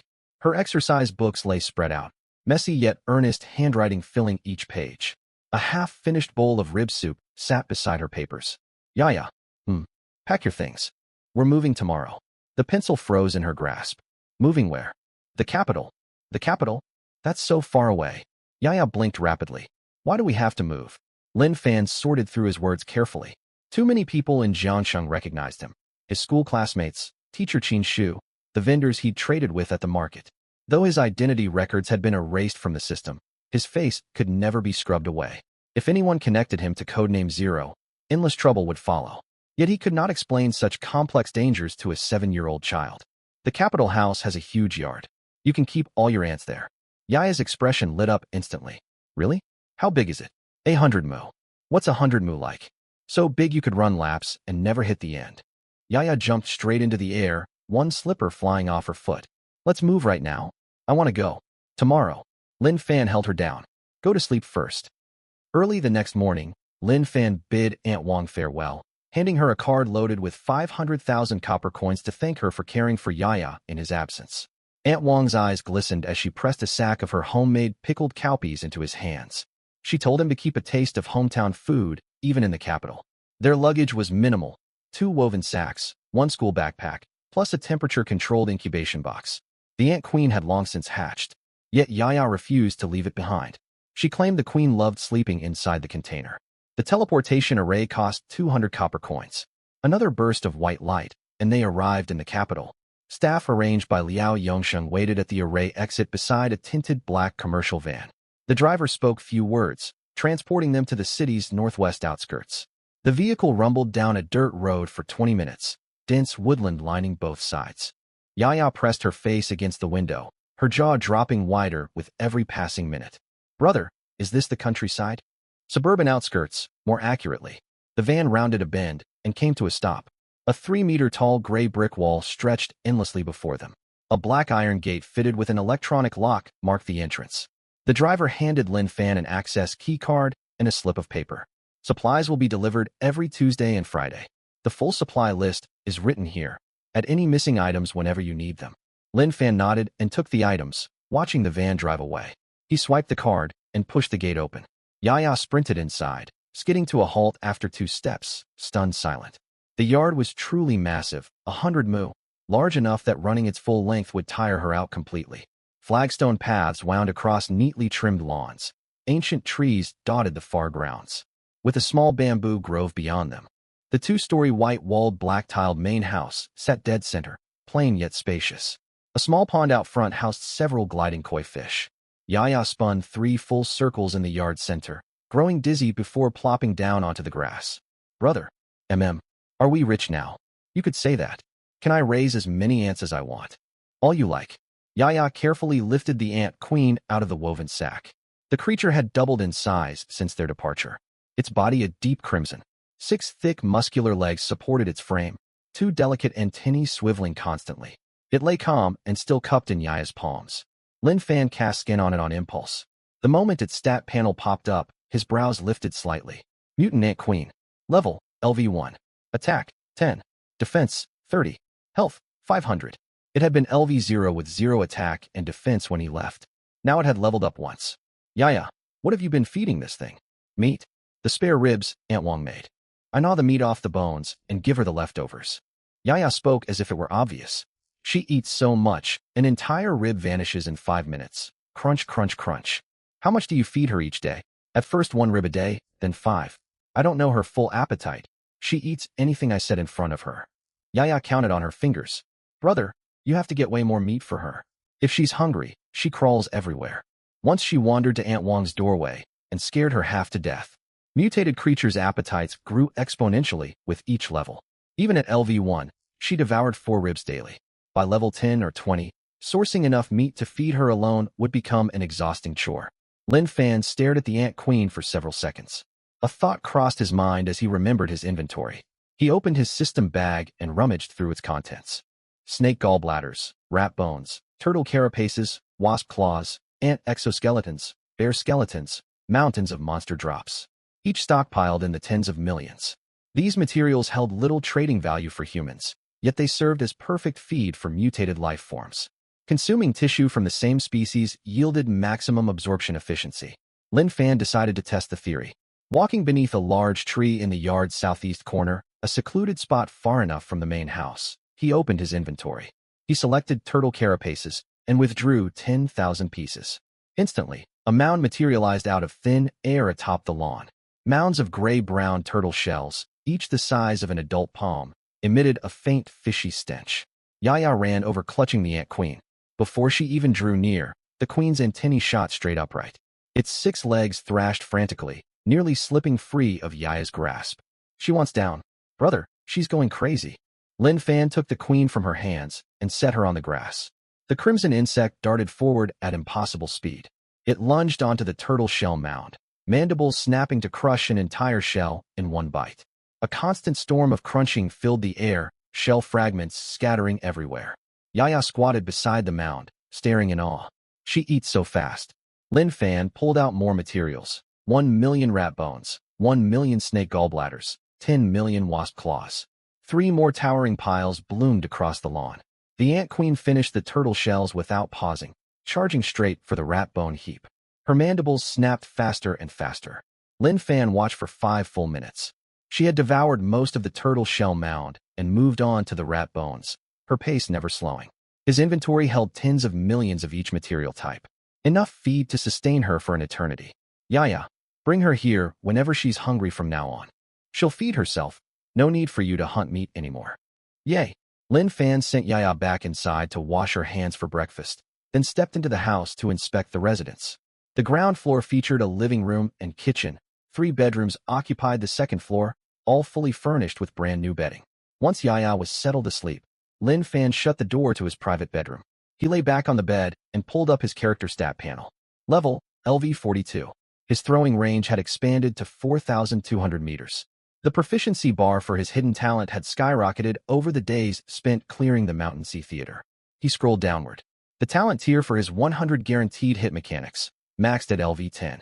A brand new bonus effect glowed faintly at the panel's bottom in dark gold text. Tier 10 effect. Stacked damage. Each strike doubles total damage from the prior hit.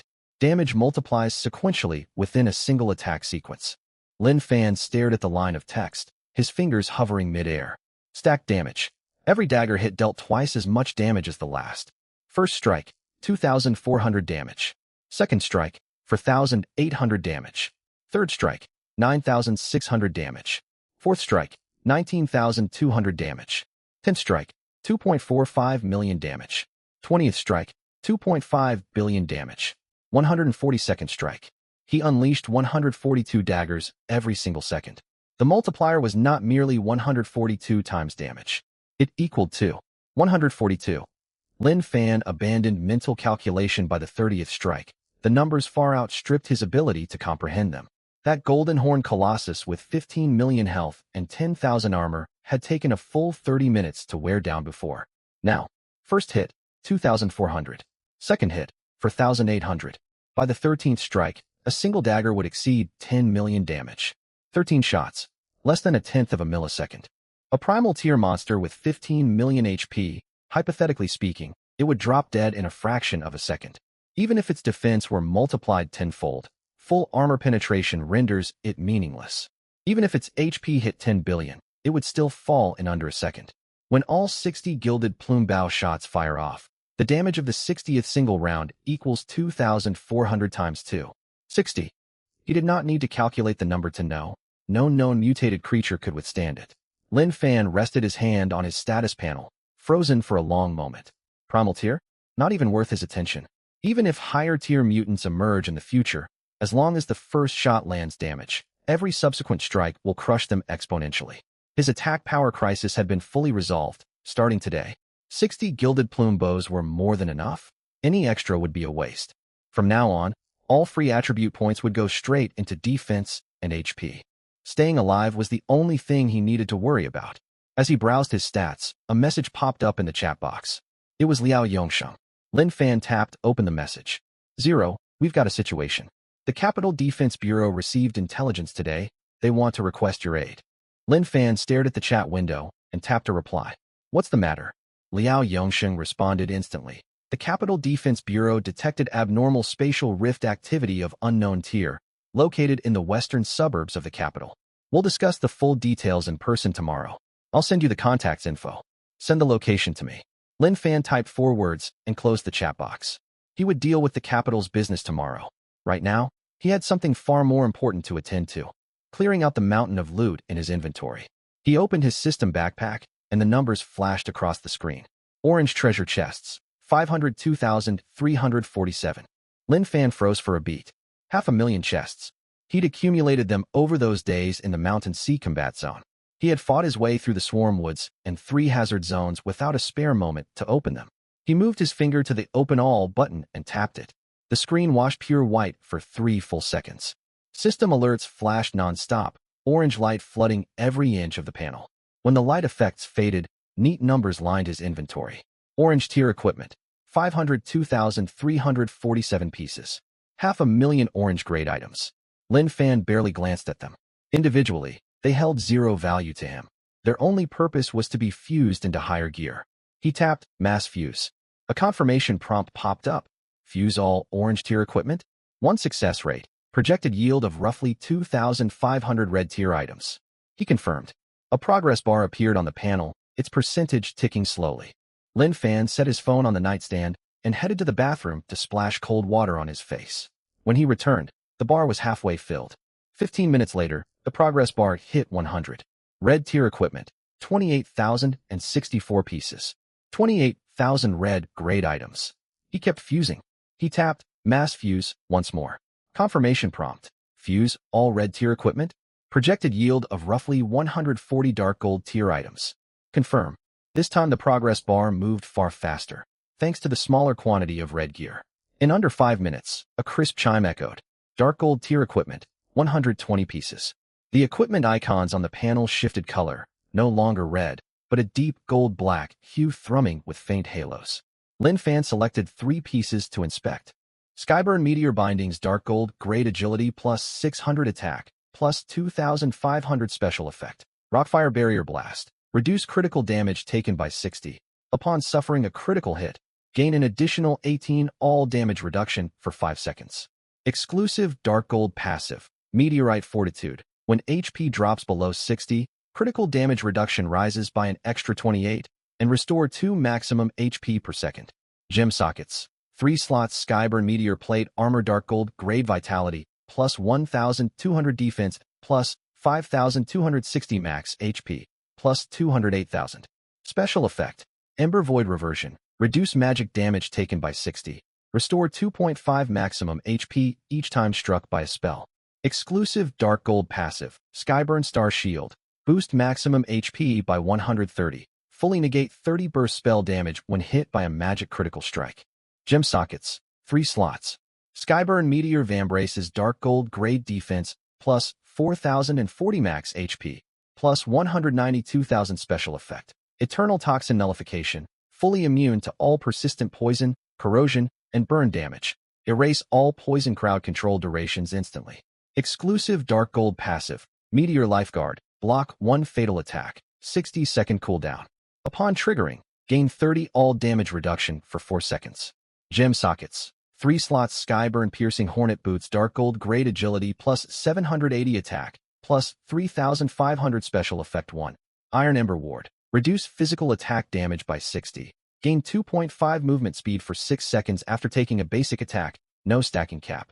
Special Effect 2. Hornet Skyburn Rush. Boost movement speed by 150 out of combat. Instantly clear all slow, root, and stun debuffs when exiting combat. Lasts 8 seconds. Exclusive Dark Gold Passive. Meteor Shadow Glide. Raise basic physical attack dodge chance by 22. Gain 5 attack speed for 3 seconds after a successful dodge. Gem Sockets. 3 slots. Lin Fan equipped all 4 pieces at once. His red tier gear auto-unloaded, and the dark gold armor clung to his frame. There were no flashy equip animations, yet the stats on his panel surged wildly. Stats finalized. Attack. 6,035 defense. 9,304 max HP. 806,000 agility. 1,380 vitality. 1,200. Lin Fan stared at the figures, mentally running calculations.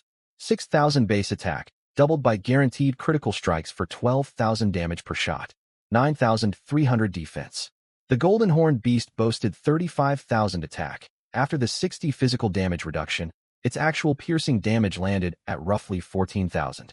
With over 800,000 HP, he could tank more than 50 such blows. Add lifesteal into the mix. 140 second shots per second, each restoring HP equal to the full damage dealt. As long as he kept attacking, his health bar would stay full. 1,380 agility. The 150 out of combat speed buff pushed his instant movement speed past 3,400. Short of opponents capable of teleportation, nothing in this world could catch up to him. 1,200 vitality. He could fight non-stop for a full week without fatigue. And then there was the exponential damage stacking. Lin Fan closed his eyes, running the math. First shot 12,000, second 24,000, third 48,000, the 10th shot hit over 6 million. By the 20th shot, he could not bring himself to finish the calculation. Lin Fan shut his status panel and lay back on the bed. A crack ran across the ceiling, and moonlight seeped through the curtain gap to paint a thin white line across the floor. Yaya's steady breathing drifted over from the next room.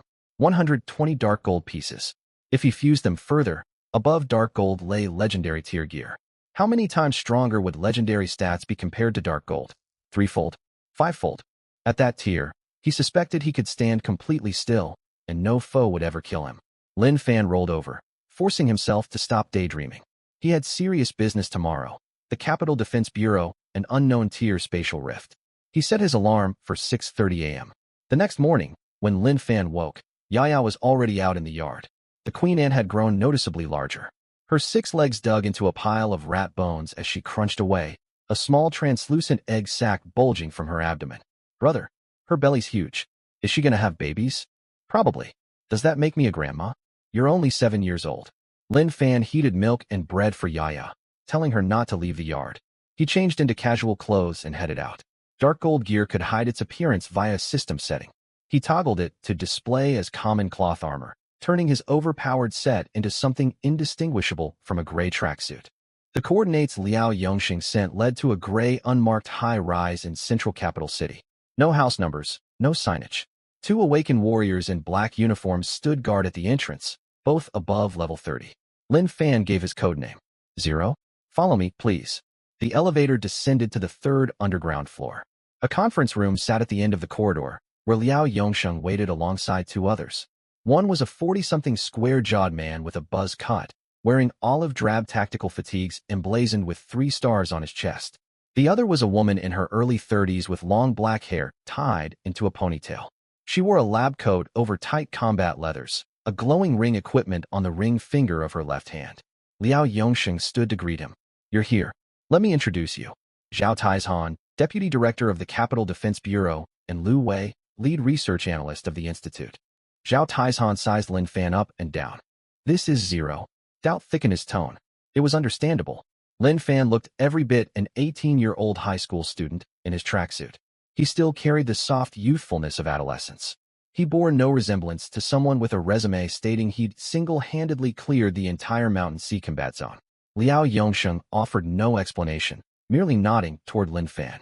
Zhao Taizhan dropped his gaze and activated a holographic projection. A 3D map materialized. A blinking red dot marked the western suburbs of the capital, roughly 40 kilometers straight-line distance from Lin Fan's home. A spatial rift appeared at this spot 3 days ago. Zhao Taizhan traced a finger over the dot, zooming the feed in. It started at 2 meters wide and has expanded to 12 meters now. Every 6 hours, the rift briefly opens for approximately 3 minutes. Lu Wei picked up the thread. We sent 2 scouting teams inside. The first had 5 members, all above LV-30. Communications cut off immediately. None returned. What about the second team? Lin Fan asked. Lu Wei fell silent for 2 beats. 12 operatives.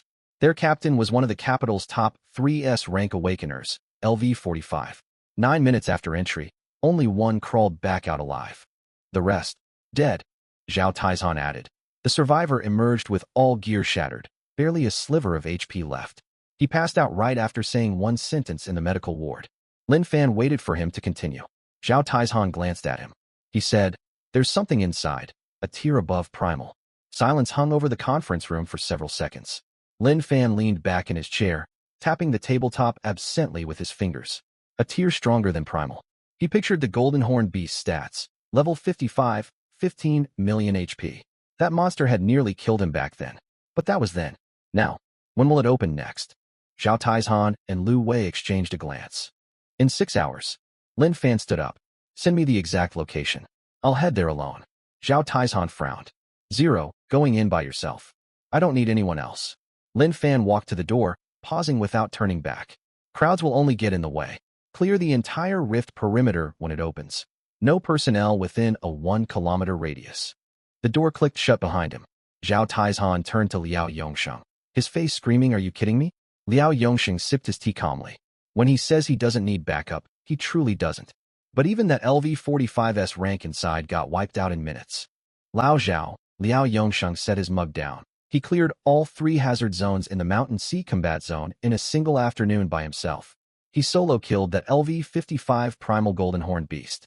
Do you honestly think he needs reinforcements? Zhao Taizhan opened his mouth, but found no retort.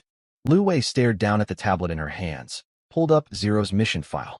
All personal identifiers were blank, only rows upon rows of combat records. Her finger froze on the final entry, Slay Primal Mutant, Golden Horn Beast LV-55, solo completion. She scrolled further down to a small footnote pinned by Liao Yongsheng. Addendum. All listed achievements are conservative estimates. Zero's true upper power limit, unknown. 6 hours passed. Lin Fan returned home, cooked lunch for Yaya, and checked on the queen ant. She devoured the entire first pile of rat bones, doubled in size from the previous day, her egg sac far fuller than before. There was no rush to leave. He still had plenty of time. His communications panel buzzed non-stop, flooded with messages from Liao Yongsheng sent at shorter intervals. Message 1. 0. New intel on the rift. Lu Wei's team analyzed gear fragments from the survivor, discovering traces of an unknown energy corrosion matching no recorded mutant attack type. Message 2.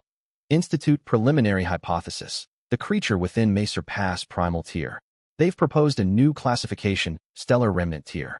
Message 3. Stellar Remnant tier is purely theoretical, never officially confirmed. If valid, its stats could exceed primal tier monsters by tenfold or more. Message 4, sharper tone. 0, reconsider this. That LV-45's rank lost his entire team in 9 minutes alone, going in solo. Message 5, I'm not doubting your strength, but a true stellar remnant entity operates on an entirely different scale from the foes you fought in the Mountain Sea Zone. Message 6, could you bring a support operative along? Even a healer posted outside as backup would help. Message 7, sent half an hour later. Reply when you can. Lin Fan was peeling an apple for Yaya. He set the knife down, wiped his hands, and typed 4 words in response. Don't worry. Liao Yongsheng replied instantly. You're certain? Certain. Very well. The rift opens in 3 hours. Lin Fan set his phone aside and went back to peeling the apple. Outside, Yaya chased the queen ant around the yard. The ant now outran her easily, its 6 legs gouging pits all over the lawn. Brother, it won't let me ride it. It's an ant, not a horse. But it's so huge now. No matter how big it grows, it's still not a horse. Lin Fan sliced the apple into chunks and set them on the table, drying his palms. 3 hours. More than enough time. Western suburbs of the capital, 3:40 p.m. When Lin Fan arrived, the entire 1-kilometer radius around the rift stood completely deserted. Zhao Taizhan had deployed 2 squadrons to set up a cordon around the perimeter, while Liao Yongsheng waited at the nearest observation post, clutching a comms device tight in his grip. The rift hovered 3 meters above ground, its edges twisting constantly like torn fabric, a deep crimson glow seeping out from within. 12 meters wide, even larger than it had been 6 hours prior. Lu Wei stood beside Liao Yongsheng, her tablet displaying scrolling energy data curves. She pushed her glasses up as Lin Fan approached, words catching in her throat. How much time left? Lin Fan stepped directly beneath the rift, tilting his head upward to study it. Liao Yongsheng checked his timer. 17 minutes. Understood. 50 meters away, Zhao Taizhan shouted over his walkie-talkie. All units pull back past the cordon. No approaching the rift under any circumstances. Lin Fan stood waiting. Liao Yongsheng walked over, lowering his voice to a hush. One final question. Are you absolutely set on going in alone? Yeah. We have 0 intel on what's inside. That LV-45 survivor said 3 of his men died instantly before he even caught a glimpse of their foe. 3 lives, gone in a split second. Lin Fan clapped Liao Yongsheng lightly on the shoulder. Relax. Come panic only if I haven't stepped out after 5 minutes. Liao Yongsheng parted his lips, then sighed and retreated to the observation post. 15 minutes left. 10 minutes left. 5 minutes left. The air began to tremble violently. The rift's edges warped far more drastically, and the crimson light flared 10 times brighter. It's opening. Lu Wei called out. The rift split vertically down the middle, unfurling like a vertical eye. Pitch blackness stretched inside, save for a single blazing crimson beam shooting straight skyward from its core. The second Lin Fan laid eyes on that red pillar, his pupils narrowed sharply. He recognized this sight. The damaged purple light portal in the abandoned stadium locker room led to an identical scene. A circular altar, a conical crystal, that same scarlet beam piercing the sky. Exactly the same. Last time, he'd only caught sight of a single massive claw. This time, he would see the creature in full. Lin Fan did not hesitate. He pushed off the ground, leaping 3 meters upward, and vanished straight into the rift. Outside the rift, Liao Yongsheng stared rigidly at the tier, his knuckles white around the comms unit. 1 minute passed. 2 minutes passed. 3 minutes passed. Not a single sound escaped the rift. No combat tremors, no surges of energy, nothing at all. Zhao Taizhan walked over. Any updates? Liao Yongsheng shook his head. Lu Wei stared at the energy curves on her tablet. Internal rift energy signatures are completely stable. No signs of fierce combat. No fight broke out. Zhao Taizhan frowned. We can't know. Lu Wei trailed off, leaving the rest unspoken. Or the battle had ended in an instant, whichever side had won. For minutes. 4.5 minutes. Liao Yongsheng's hands started to shake. The 5-minute mark hit. The rift suddenly contracted violently. Every onlooker's heart lurched. Then a figure stepped out into the open air. Gray tracksuit, the youthful face of an 18-year-old boy, hair tousled by wind. His feet touched the ground with casual ease, as if he'd only stepped out for a stroll. Lin Fan, unscathed. Liao Yongsheng rushed over in 3 quick strides. How is it? What's going on inside? Lin Fan came to a halt, head bowed as if lost in thought. 0. Lin Fan lifted his head, his expression odd. Not nervous, not excited, just an inexplicable confusion. It's dealt with. Dealt with. Liao Yongxing froze. What do you mean? The creature inside. There's no more threat. The rift should seal itself soon. Zhao Taizhan ran over too. Are you certain? What tier was the entity in there? Primordial tier, or above primordial tier. Lin Fan paused. But it didn't attack me. All three men fell silent. Lu Wei recovered first. It didn't attack you? Why wouldn't it? I don't know. Lin Fan cut her off. In any case, there's nothing to worry about. I've resolved the rift issue. You take over follow-up surveillance. Without another word, he turned and left. Liao Yongxing chased after him a couple steps. Zero. What exactly happened? You're only going to tell me it's dealt with? Lin Fan didn't look back, waving a hand over his shoulder. You wouldn't believe me if I told you. Night. Yaya had long since fallen asleep. Lin Fan lay on the bed, staring at the ceiling. Images from deep within the rift replayed endlessly in his mind. Stepping inside had been identical to last time. An empty stone chamber, a circular altar, and a palm-sized conical crystal embedded dead center. A crimson beam shot from the crystal's tip, streaking straight up into the rift overhead. The last time he'd come, a massive claw had thrust through the crack and clamped onto the crystal. He'd loosed several darts, forcing the monster to retreat, then snatched the crystal and fled. This time was different. The moment he set foot on the altar, the air in the chamber solidified. Not a figure of speech, literal physical stagnation. His breath caught for a split second, blood slowing to a crawl in his veins. Then, out of thin air, a figure materialized across the altar. A human figure. No colossal beast, no mutated abomination, no variant form he'd ever laid eyes on. Just a man. Male, appearing around 30 years old, black hair and black eyes, clad in a long dark gray robe. His features were utterly unremarkable, the sort of face you'd lose instantly. But the instant Lin Fan's scan panel popped open, it bore only a single line of text. Star Rec, tier data, unreadable. Not even its tier could be parsed. Attack, defense, health, all marked with question marks. Lin Fan's first instinct was to strike. 60 daggers nested between his fingers. His 100 stack damage passive primed to activate at any second. If the first shot pierced its defenses, exponential damage would overwhelm it instantly. Yet he held back, because the man glanced at him and smiled faintly. A soft, calm smile, like observing some curious oddity. Then he spoke. You're the one who took that crystal? His voice was ordinary, the gruff tone of a middle-aged man. No oppressive aura, no supernatural undertones whatsoever. Lin Fan said nothing, darts ready to fly at a moment's notice. The man paid no mind to his wariness, tilting his head and sizing him up for several seconds. Interesting. Rank D dart wielder, awakened less than a month ago. To make it this far, you've got real potential. Lin Fan's spine went rigid. This stranger knew his class. The stranger knew exactly how long he'd been awakened. The man took one step forward. Lin Fan twisted his wrist, launching 6 gilded feather darts. 100 hit chance. 100 critical strike. 100 armor piercing. 100 stack damage. Violet gold light streaked across 10 meters, aimed dead at the stranger. The daggers halted half a meter from his body. They hung suspended midair, motionless, as if seized by an invisible grip. All 6 gilded feathers froze in place. The man glanced down at the hovering projectiles, then back up at Lin Fan, his smile unchanged. Easy now. I bear you no ill will. Killing you would gain me nothing. The darts rebounded toward Lin Fan, yet his passive prevented them from returning to his grasp, sending them flying forward again. This time the man made no move to block. The darts struck his body, each blow dealing a mere 1 damage value. Could the stack damage timer have expired? Impossible. His 100 passives never failed. The only explanation was an absurd damage reduction effect, or some unknown mechanic he hadn't yet uncovered. Lin Fan tightened his grip on the remaining darts, holding off a second volley. Attacking was pointless. The stranger hadn't retaliated, hadn't shifted his stance even once, and that paltry 1 damage meant nothing. A flicker of surprise crossed the man's face when the darts hit, before settling back into calm. He stood at the altar's edge, an idle finger tracing a line just above the crystal.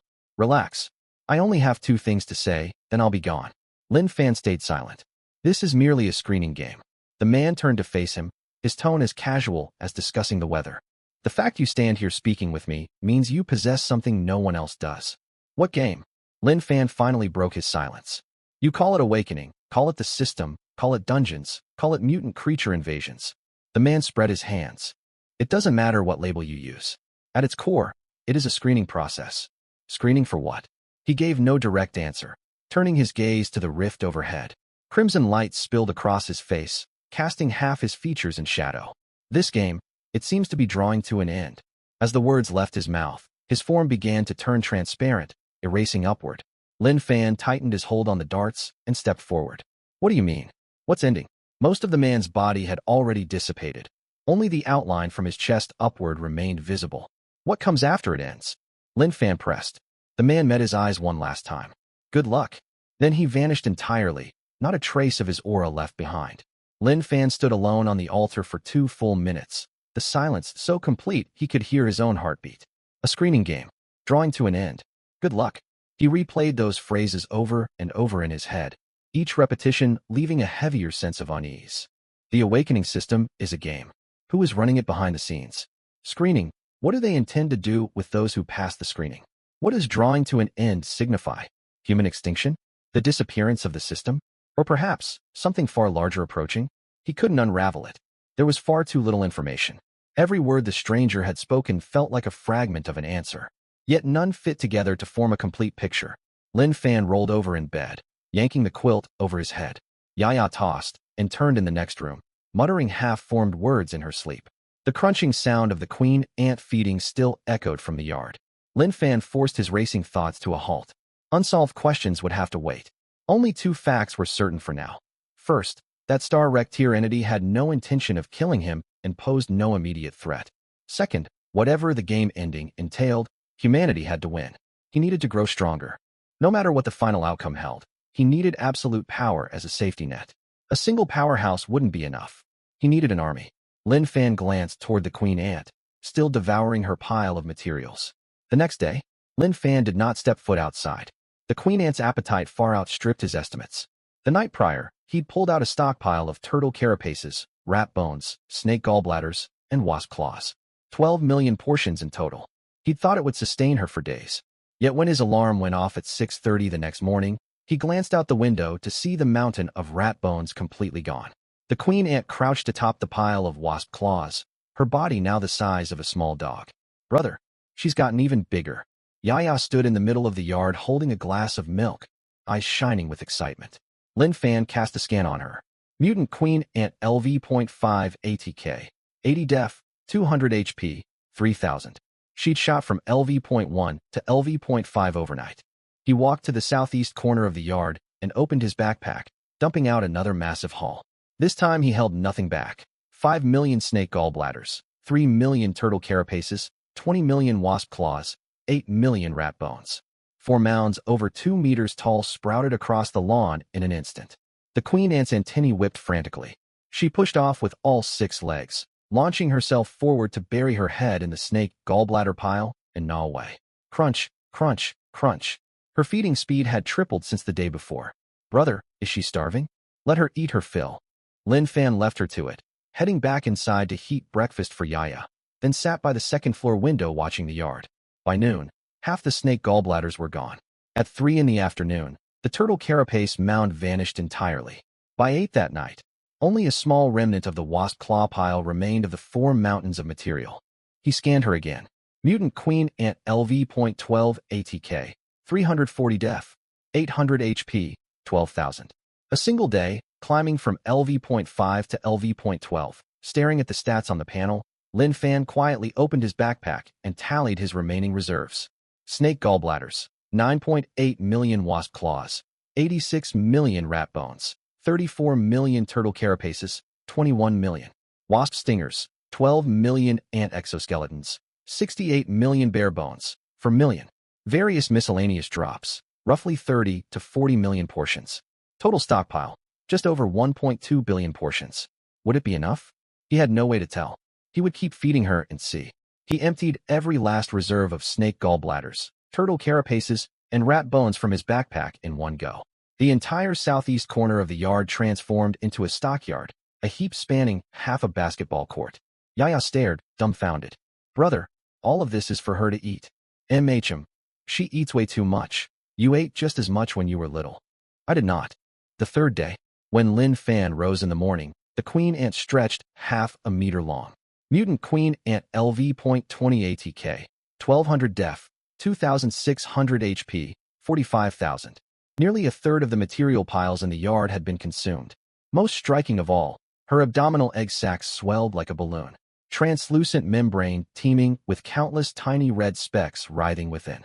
Lin Fan knelt down for a closer look. Yaya hopped from foot to foot beside him. Brother, is she going to lay eggs?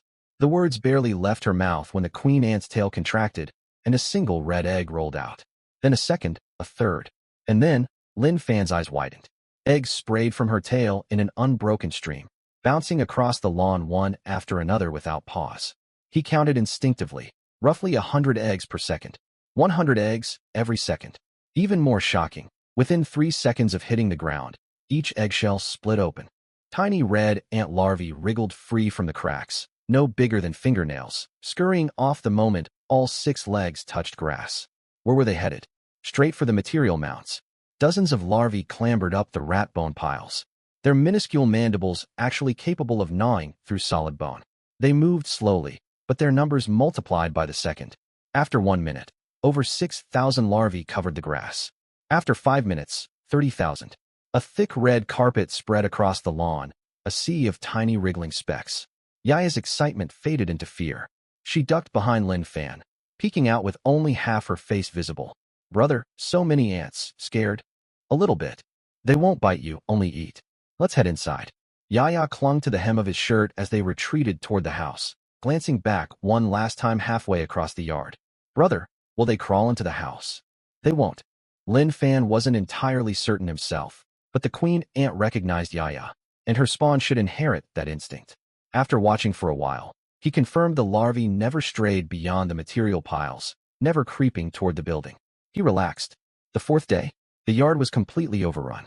From the southeast corner all the way to the center lawn, ants carpeted every inch of ground. No stone paving visible beneath the dense red mass.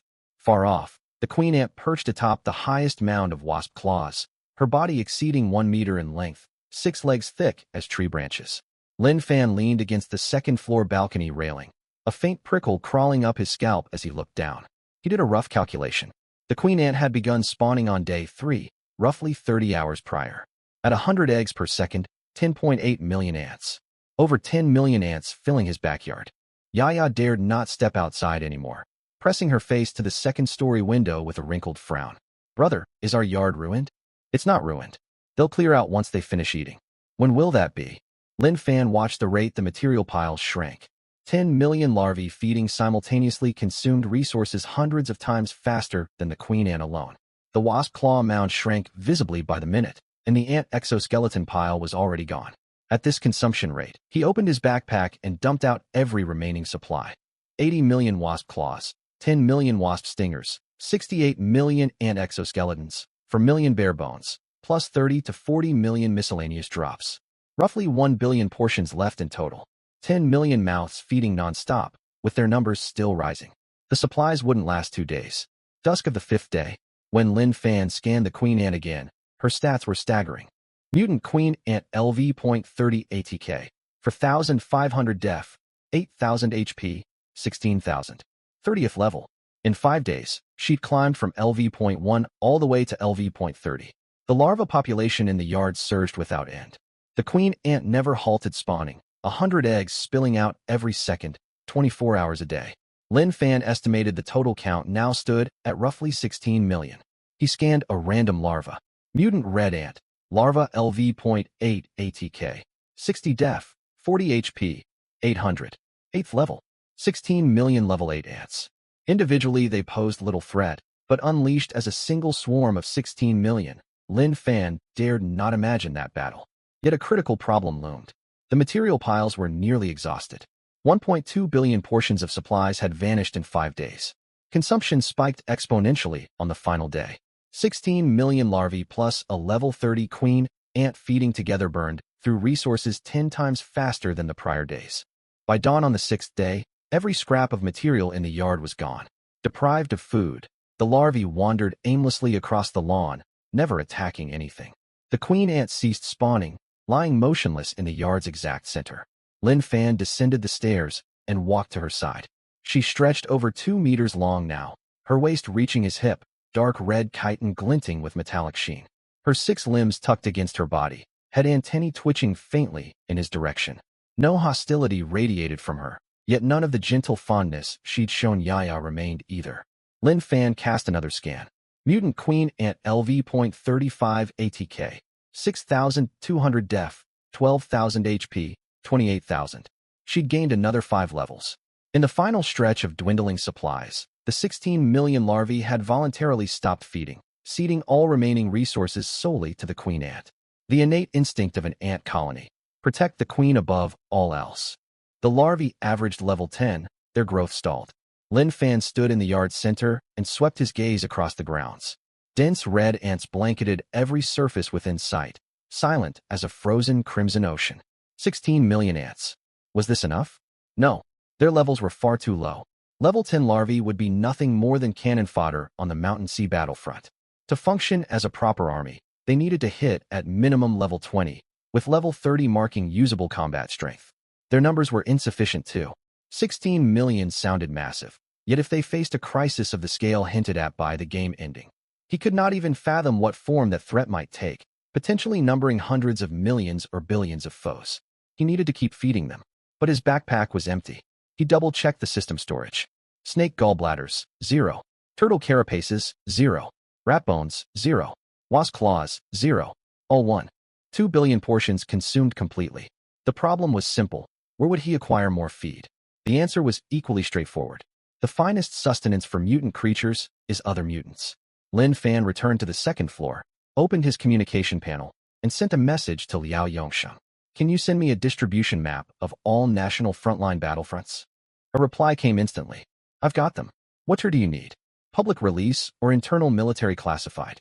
The most detailed, full version available. 30 seconds later, a file was pushed to his device. Lin Fan tapped to open it, a holographic map unfurling before his eyes. 8 major battlefronts span the nation. The country's frontline defenses were split geographically into 8 primary battlefronts, each governing numerous sub-battlefronts. Pingchuan, Greenwood, and Mountain Sea, the 3 sub-battlefronts near Jiangxing, fell under the jurisdiction of the Northern Gale battlefront. Located in the north, Northern Gale covered the largest territory and hosted the most sub-battlefronts. The remaining 7 battlefronts were Surging Waves Battlefront Eastern Region, Red Ridge Battlefront Southwestern Region, Dark Wu Battlefront Southern Region, Central Plains Battlefront Central Region, Chima Desert Battlefront Northwestern Region, Frost Plain Battlefront Northeastern Region, Cliff Sea Battlefront Southernmost Region. Each battlefront bore a marked danger rating: Northern Gale, medium-high; Surging Waves, medium; Red Ridge, high; Dark Wu, medium; Central Plains, low; Frost Plain, medium-high; Cliff Sea, high; Chima Desert, extreme. The word extreme was printed in bright red, with an attached footnote. Vast wind-swept sands conceal countless uncharted mutant hives. Multiple reconnaissance teams have gone missing. Actual hazard level likely surpassing current evaluation standards. Lin Fan stared at the label Chima Desert for 2 full seconds. He dragged a finger across the map and selected the Northern Gale battlefront. Another message pinged over from Liao Yongsheng. What do you need that for? You aren't planning to. I've got business to attend to. Very well. Do you require backup? No need. Lin Fan closed the chat window. He headed downstairs and walked to the middle of the yard. The queen ant swiveled her antennae toward him. 16 million juvenile ants also halted their scurrying, as if awaiting orders. Lin Fan opened his system inventory and selected the queen ant. A system prompt popped up. This unit falls under the loot item category and can be stored in the system inventory. Confirm storage? He tapped confirm. The queen ant's body dissolved into a streak of red light and shrank into an inventory slot. Right after, all 16 million juvenile ants on the ground simultaneously turned into red motes of light, surging backward like a receding tide and vanishing entirely into the inventory. The whole process took less than 3 seconds. The yard returned to its original state, save for the lawn, chewed full of craters, and bluestone paving slabs covered in crawling tracks. Yaya's voice drifted down from the second-floor window. Brother, where are the ants? Where did they go? They went on a business trip. Ants go on business trips too? They're traveling far to find food. Lin Fan tilted his head and called up to her. I'm leaving for a few days as well. Be good at home. Supplies will be delivered on Tuesday, and the fridge is stocked with meat and vegetables. You're leaving again? Yaya leaned on the windowsill, her mouth jutting out in a pout. I'll be back soon. You always say that. This time it's truly quick. Just 3 days. Yaya stared at him for several long seconds. then held out her pinky finger. Pink swear. Lin Fan let out a laugh, leaped onto the second-floor balcony, and hooked pinkies with her. Pink swear, tied with a string, 100 years, no takebacks. All right, 100 years. Lin Fan ruffled her hair, then vaulted off the balcony without a sound as he landed. When he reached the courtyard gate, he pulled out his map and glanced at the coordinates for the Gale War Zone. The nearest teleportation array was in the city center, a 20-minute journey away. Winged haste activated, and his figure melted into the evening tree shadows, vanishing in a handful of breaths. Inside his inventory, 16 million ants and a level 35 queen ant waited quietly for their next meal. As for the mutated creatures of the Gale War Zone, they had no idea they'd gone from a deadly threat to livestock feed. White light engulfed him as he stepped off the teleportation array, his boots landing on frozen tundra. Lin Fan had arrived at an abandoned outpost at the far western tip of the curved defensive line in the northern Gale War Zone. Far off on the horizon, a dense mass of mutated beasts crept slowly across the snowfield, like a spreading blot of ink. He wasted no time. He opened his system inventory, selected the queen ant, and released her. A burst of red light hit the ground, solidifying into a dark crimson body over 2 meters long. 6 massive legs dug into the permafrost as her antennae twisted to scan every direction. Next, 16 million juvenile ants poured out of the inventory, a red flood blanketing the snow surrounding the outpost. The queen ant's antennae twitched toward the horde of mutated beasts to the east. Hold on. Lin Fan raised his hand, 60 luminous plumes hovering between his fingers. I'll lay out your feast first. He pushed off the ground, triggering winged haste. 3 kilometers away, the beast herd grazed lazily on moss buried beneath the frost. The next instant, streaks of purple-gold light sliced across the sky. 60 streaks in total.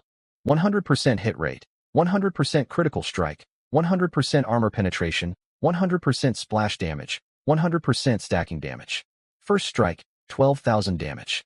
Second strike, 24,000 damage. Third strike. The entire herd never got a chance to react. After the first volley of 60 darts, overlapping splash damage covered every living thing within a 100-meter radius. Stacked damage ballooned to astronomical numbers. No amount of health could endure more than a fraction of a second. Hundreds of mutated bison collapsed as one across the snowfield. Corpses. Intact corpses. Not processed loot like teeth, bones, or bile dropped by the system, whole bodies of mutated beasts. An adult mutated bison weighed 3 tons. Every part, from meat and bones to organs and keratinized hide, was high-purity mutated biomass. In terms of system loot volume, a single corpse equaled thousands of individual drops. Lin Fan turned and waved. A red tide surged from the outpost in the distance. The queen ant charged at the front, her speed wildly disproportionate to her massive frame. 16 million juvenile ants followed close behind, sweeping across the pile of carcasses in an overwhelming wave. The queen ant split her massive mandibles wide and bit straight through a bison's abdomen. Crunching sounds echoed as surrounding juvenile ants swarmed every corpse. Lin Fan watched for 2 minutes. A 3-ton mutated bison, from whole body to bare skeleton, took roughly 4 minutes to consume. With 16 million mouths feeding at once, the hundreds of bison carcasses were reduced to nothing in 20 minutes. No scraps left at all. Even bloodstains were licked clean. Only shallow depressions and crushed fragments of hooves remained on the snow. Not bad, pretty efficient. Without another word, Lin Fan turned and sprinted eastward. The next herd. 3 kilometers ahead lay a den of mutated wolves, roughly 300 to 400 strong. He repeated the same process. Unleash the luminous plumes, crush them with stacked damage, wipe out every beast, then pause and wait for the ant swarm to arrive and feed. Once they finished eating, he moved on. Another herd. Tedious work, yet absurdly efficient. Day 3. Lin Fan had advanced from the westernmost tip of the curved defense line all the way to its midsection. Over 3 days, he traveled in bursts, slay a herd, feed the ants, slay another, feed them again. He fought and fed nonstop for 16 hours each day, then curled up against a rock in a wind-sheltered spot for 2 hours of sleep before resuming his work at dawn. His stamina sat at 1,200, enough to sustain a full week of nonstop combat without rest. By the end of the 3rd day, the queen ant had reached level 40. The juvenile ants averaged level 18. More crucially, their numbers. The queen ant never ceased reproducing. 100 eggs per second, 24 hours a day. Over 3 days, she laid more than 25 million new eggs. Combined with the original 16 million, the total ant population topped 40 million. 40 million ants trailed behind Lin Fan, like a winding red river stretching for kilometers. The swarm's sheer size slowed their movement to a crawl. Lin Fan came up with a solution. He sprinted ahead to slaughter multiple herds in one go, leaving carcasses spread out in a long line. The ants no longer needed to crowd together to feed.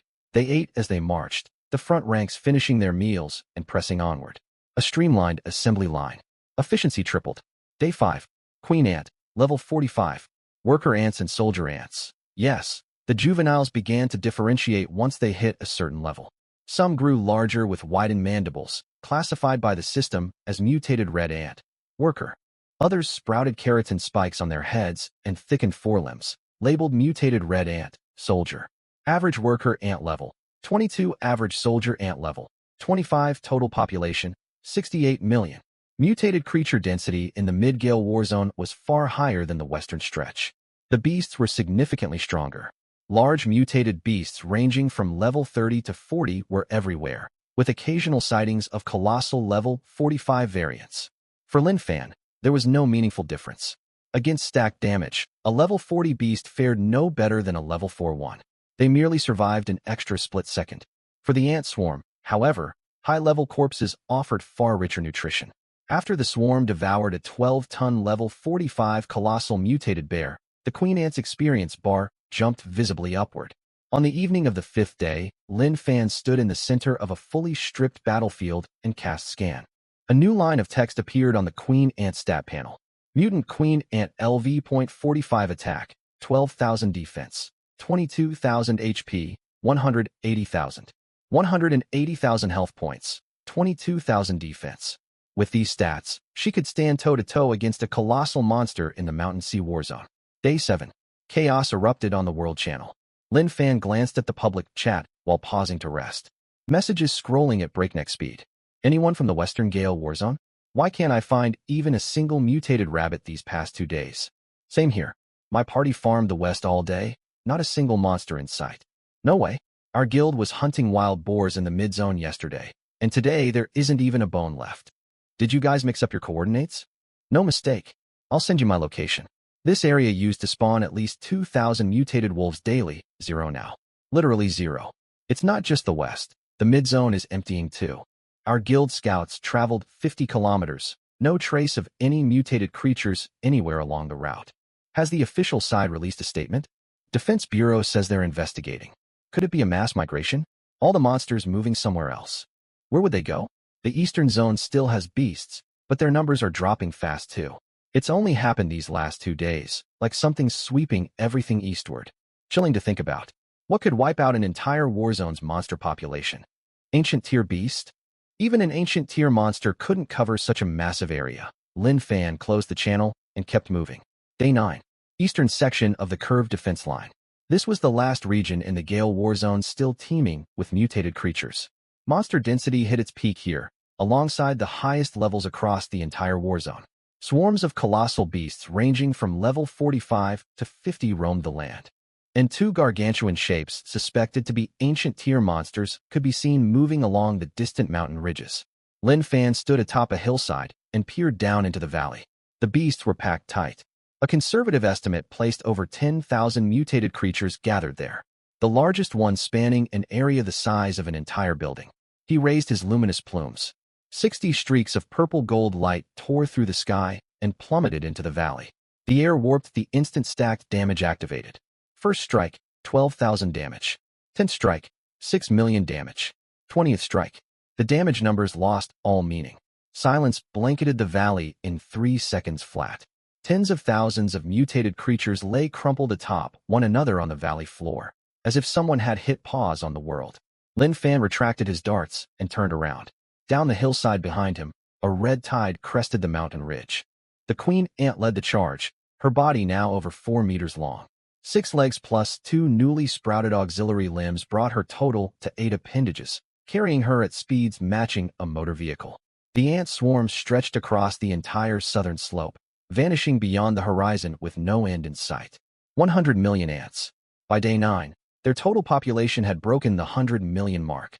Lin Fan had roughly calculated the numbers on the 8th night. The queen ant's reproduction rate accelerated as she leveled up. From an initial 100 eggs per second to 300 per second now. Over 9 days, her total egg output far exceeded 100 million. But accounting for a tiny number of juveniles crushed during movement negligible and a smaller fraction stunted by insufficient nutrition, roughly 100 million ants remained alive. 100 million mutated red ants, averaging level 28. The swarm flooded the valley and swallowed every corpse. The endless cascade of crunching mandibles merged into a constant roar, like rain hammering an iron rooftop. Lin Fan sat down on the hillside, leaning back against a boulder, and closed his eyes to rest. This was the first time he'd sat still for more than 5 minutes in 9 days. Day 10. Dawn. Lin Fan stood at the eastern boundary of the Gale War Zone's curved defense line, with empty wasteland stretching out behind him, completely barren. 9 days prior, when he set off from the western zone, the Gale War Zone had held an estimated tens of millions of mutated creatures of all levels. Now zero. Absolutely none. From west to east, across more than 300 kilometers of land, not a single living mutated creature remained. Even their underground nests had been chewed hollow by the ants. He opened his stat panel to check the queen ant status. Mutant queen ant LV.50 attack, 25,000 defense, 45,000 HP, 500,000. Level 50. 500,000 health points, 45,000 defense. With these stats, she could stand frontline against an ancient tier golden horned beast in the Mountain Sea War Zone's great battle. He checked the worker and soldier ants next. Average worker ant level, 28. Average soldier ant level, 32. Total population, 103 million. 100 million ants around level 30. A single ant meant nothing, 100 ants meant nothing. But 100 million charging as one, coordinated by swarm tactics. This was no mere army. It was a natural disaster. Lin Fan recalled the entire ant swarm into his inventory. He pulled up the world channel for a quick glance. Public chat had completely exploded. The entire Gale War Zone is cleared. Official confirmation, 0 traces of mutated creature activity across the whole zone. What on earth happened? An entire war zone wiped out? Some people say the mutated beasts fought a civil war and slaughtered each other. Nonsense. No civil war leaves 0 corpses, not even a drop of blood. The Defense Bureau sent 3 investigation teams, not a single clue uncovered. The timeline's the craziest part, from west to east, 10 days flat. Like someone swept the whole zone clean with a broom. Could a human pull this off? That's impossible. Remember the 0 subject from the Mountain Sea War Zone last time? Quit speculating. All files on 0 subject are sealed. No one knows if it's real or fake. I still refuse to believe one person could do this alone. Lin Fan closed the channel. Let them guess all they wanted. He pulled up the war zone map and dragged his finger eastward. Yunlong War Zone. Western Highlands. Threat level, medium. Covered mostly in rolling hills and coastal plains. Populated primarily by amphibious mutated creatures. Moderate density. Levels ranging from LV.20 to LV.45. Distance from the Eastern Gale War Zone teleportation array, 12 minutes. Lin Fan folded the map, took 2 strides toward the array, then paused. He pulled out his communication panel and sent a message to Yaya. Being good at home? A reply pinged instantly. You said 3 days? It's been 10. Liar. I hit delays on the road. At most 3 more days. You're saying 3 days again. This time I mean it. Pink swear. Pink swear. Lin Fan put away the panel, a faint smile tugging at his lips. Winged haste activated, and his figure vanished across the frozen tundra. 12 minutes later, white light flared from the teleportation array. Destination, Yunlong War Zone. And the 100 million ants stored in his inventory, having just finished their last meal in the Gale War Zone, were already hungry again.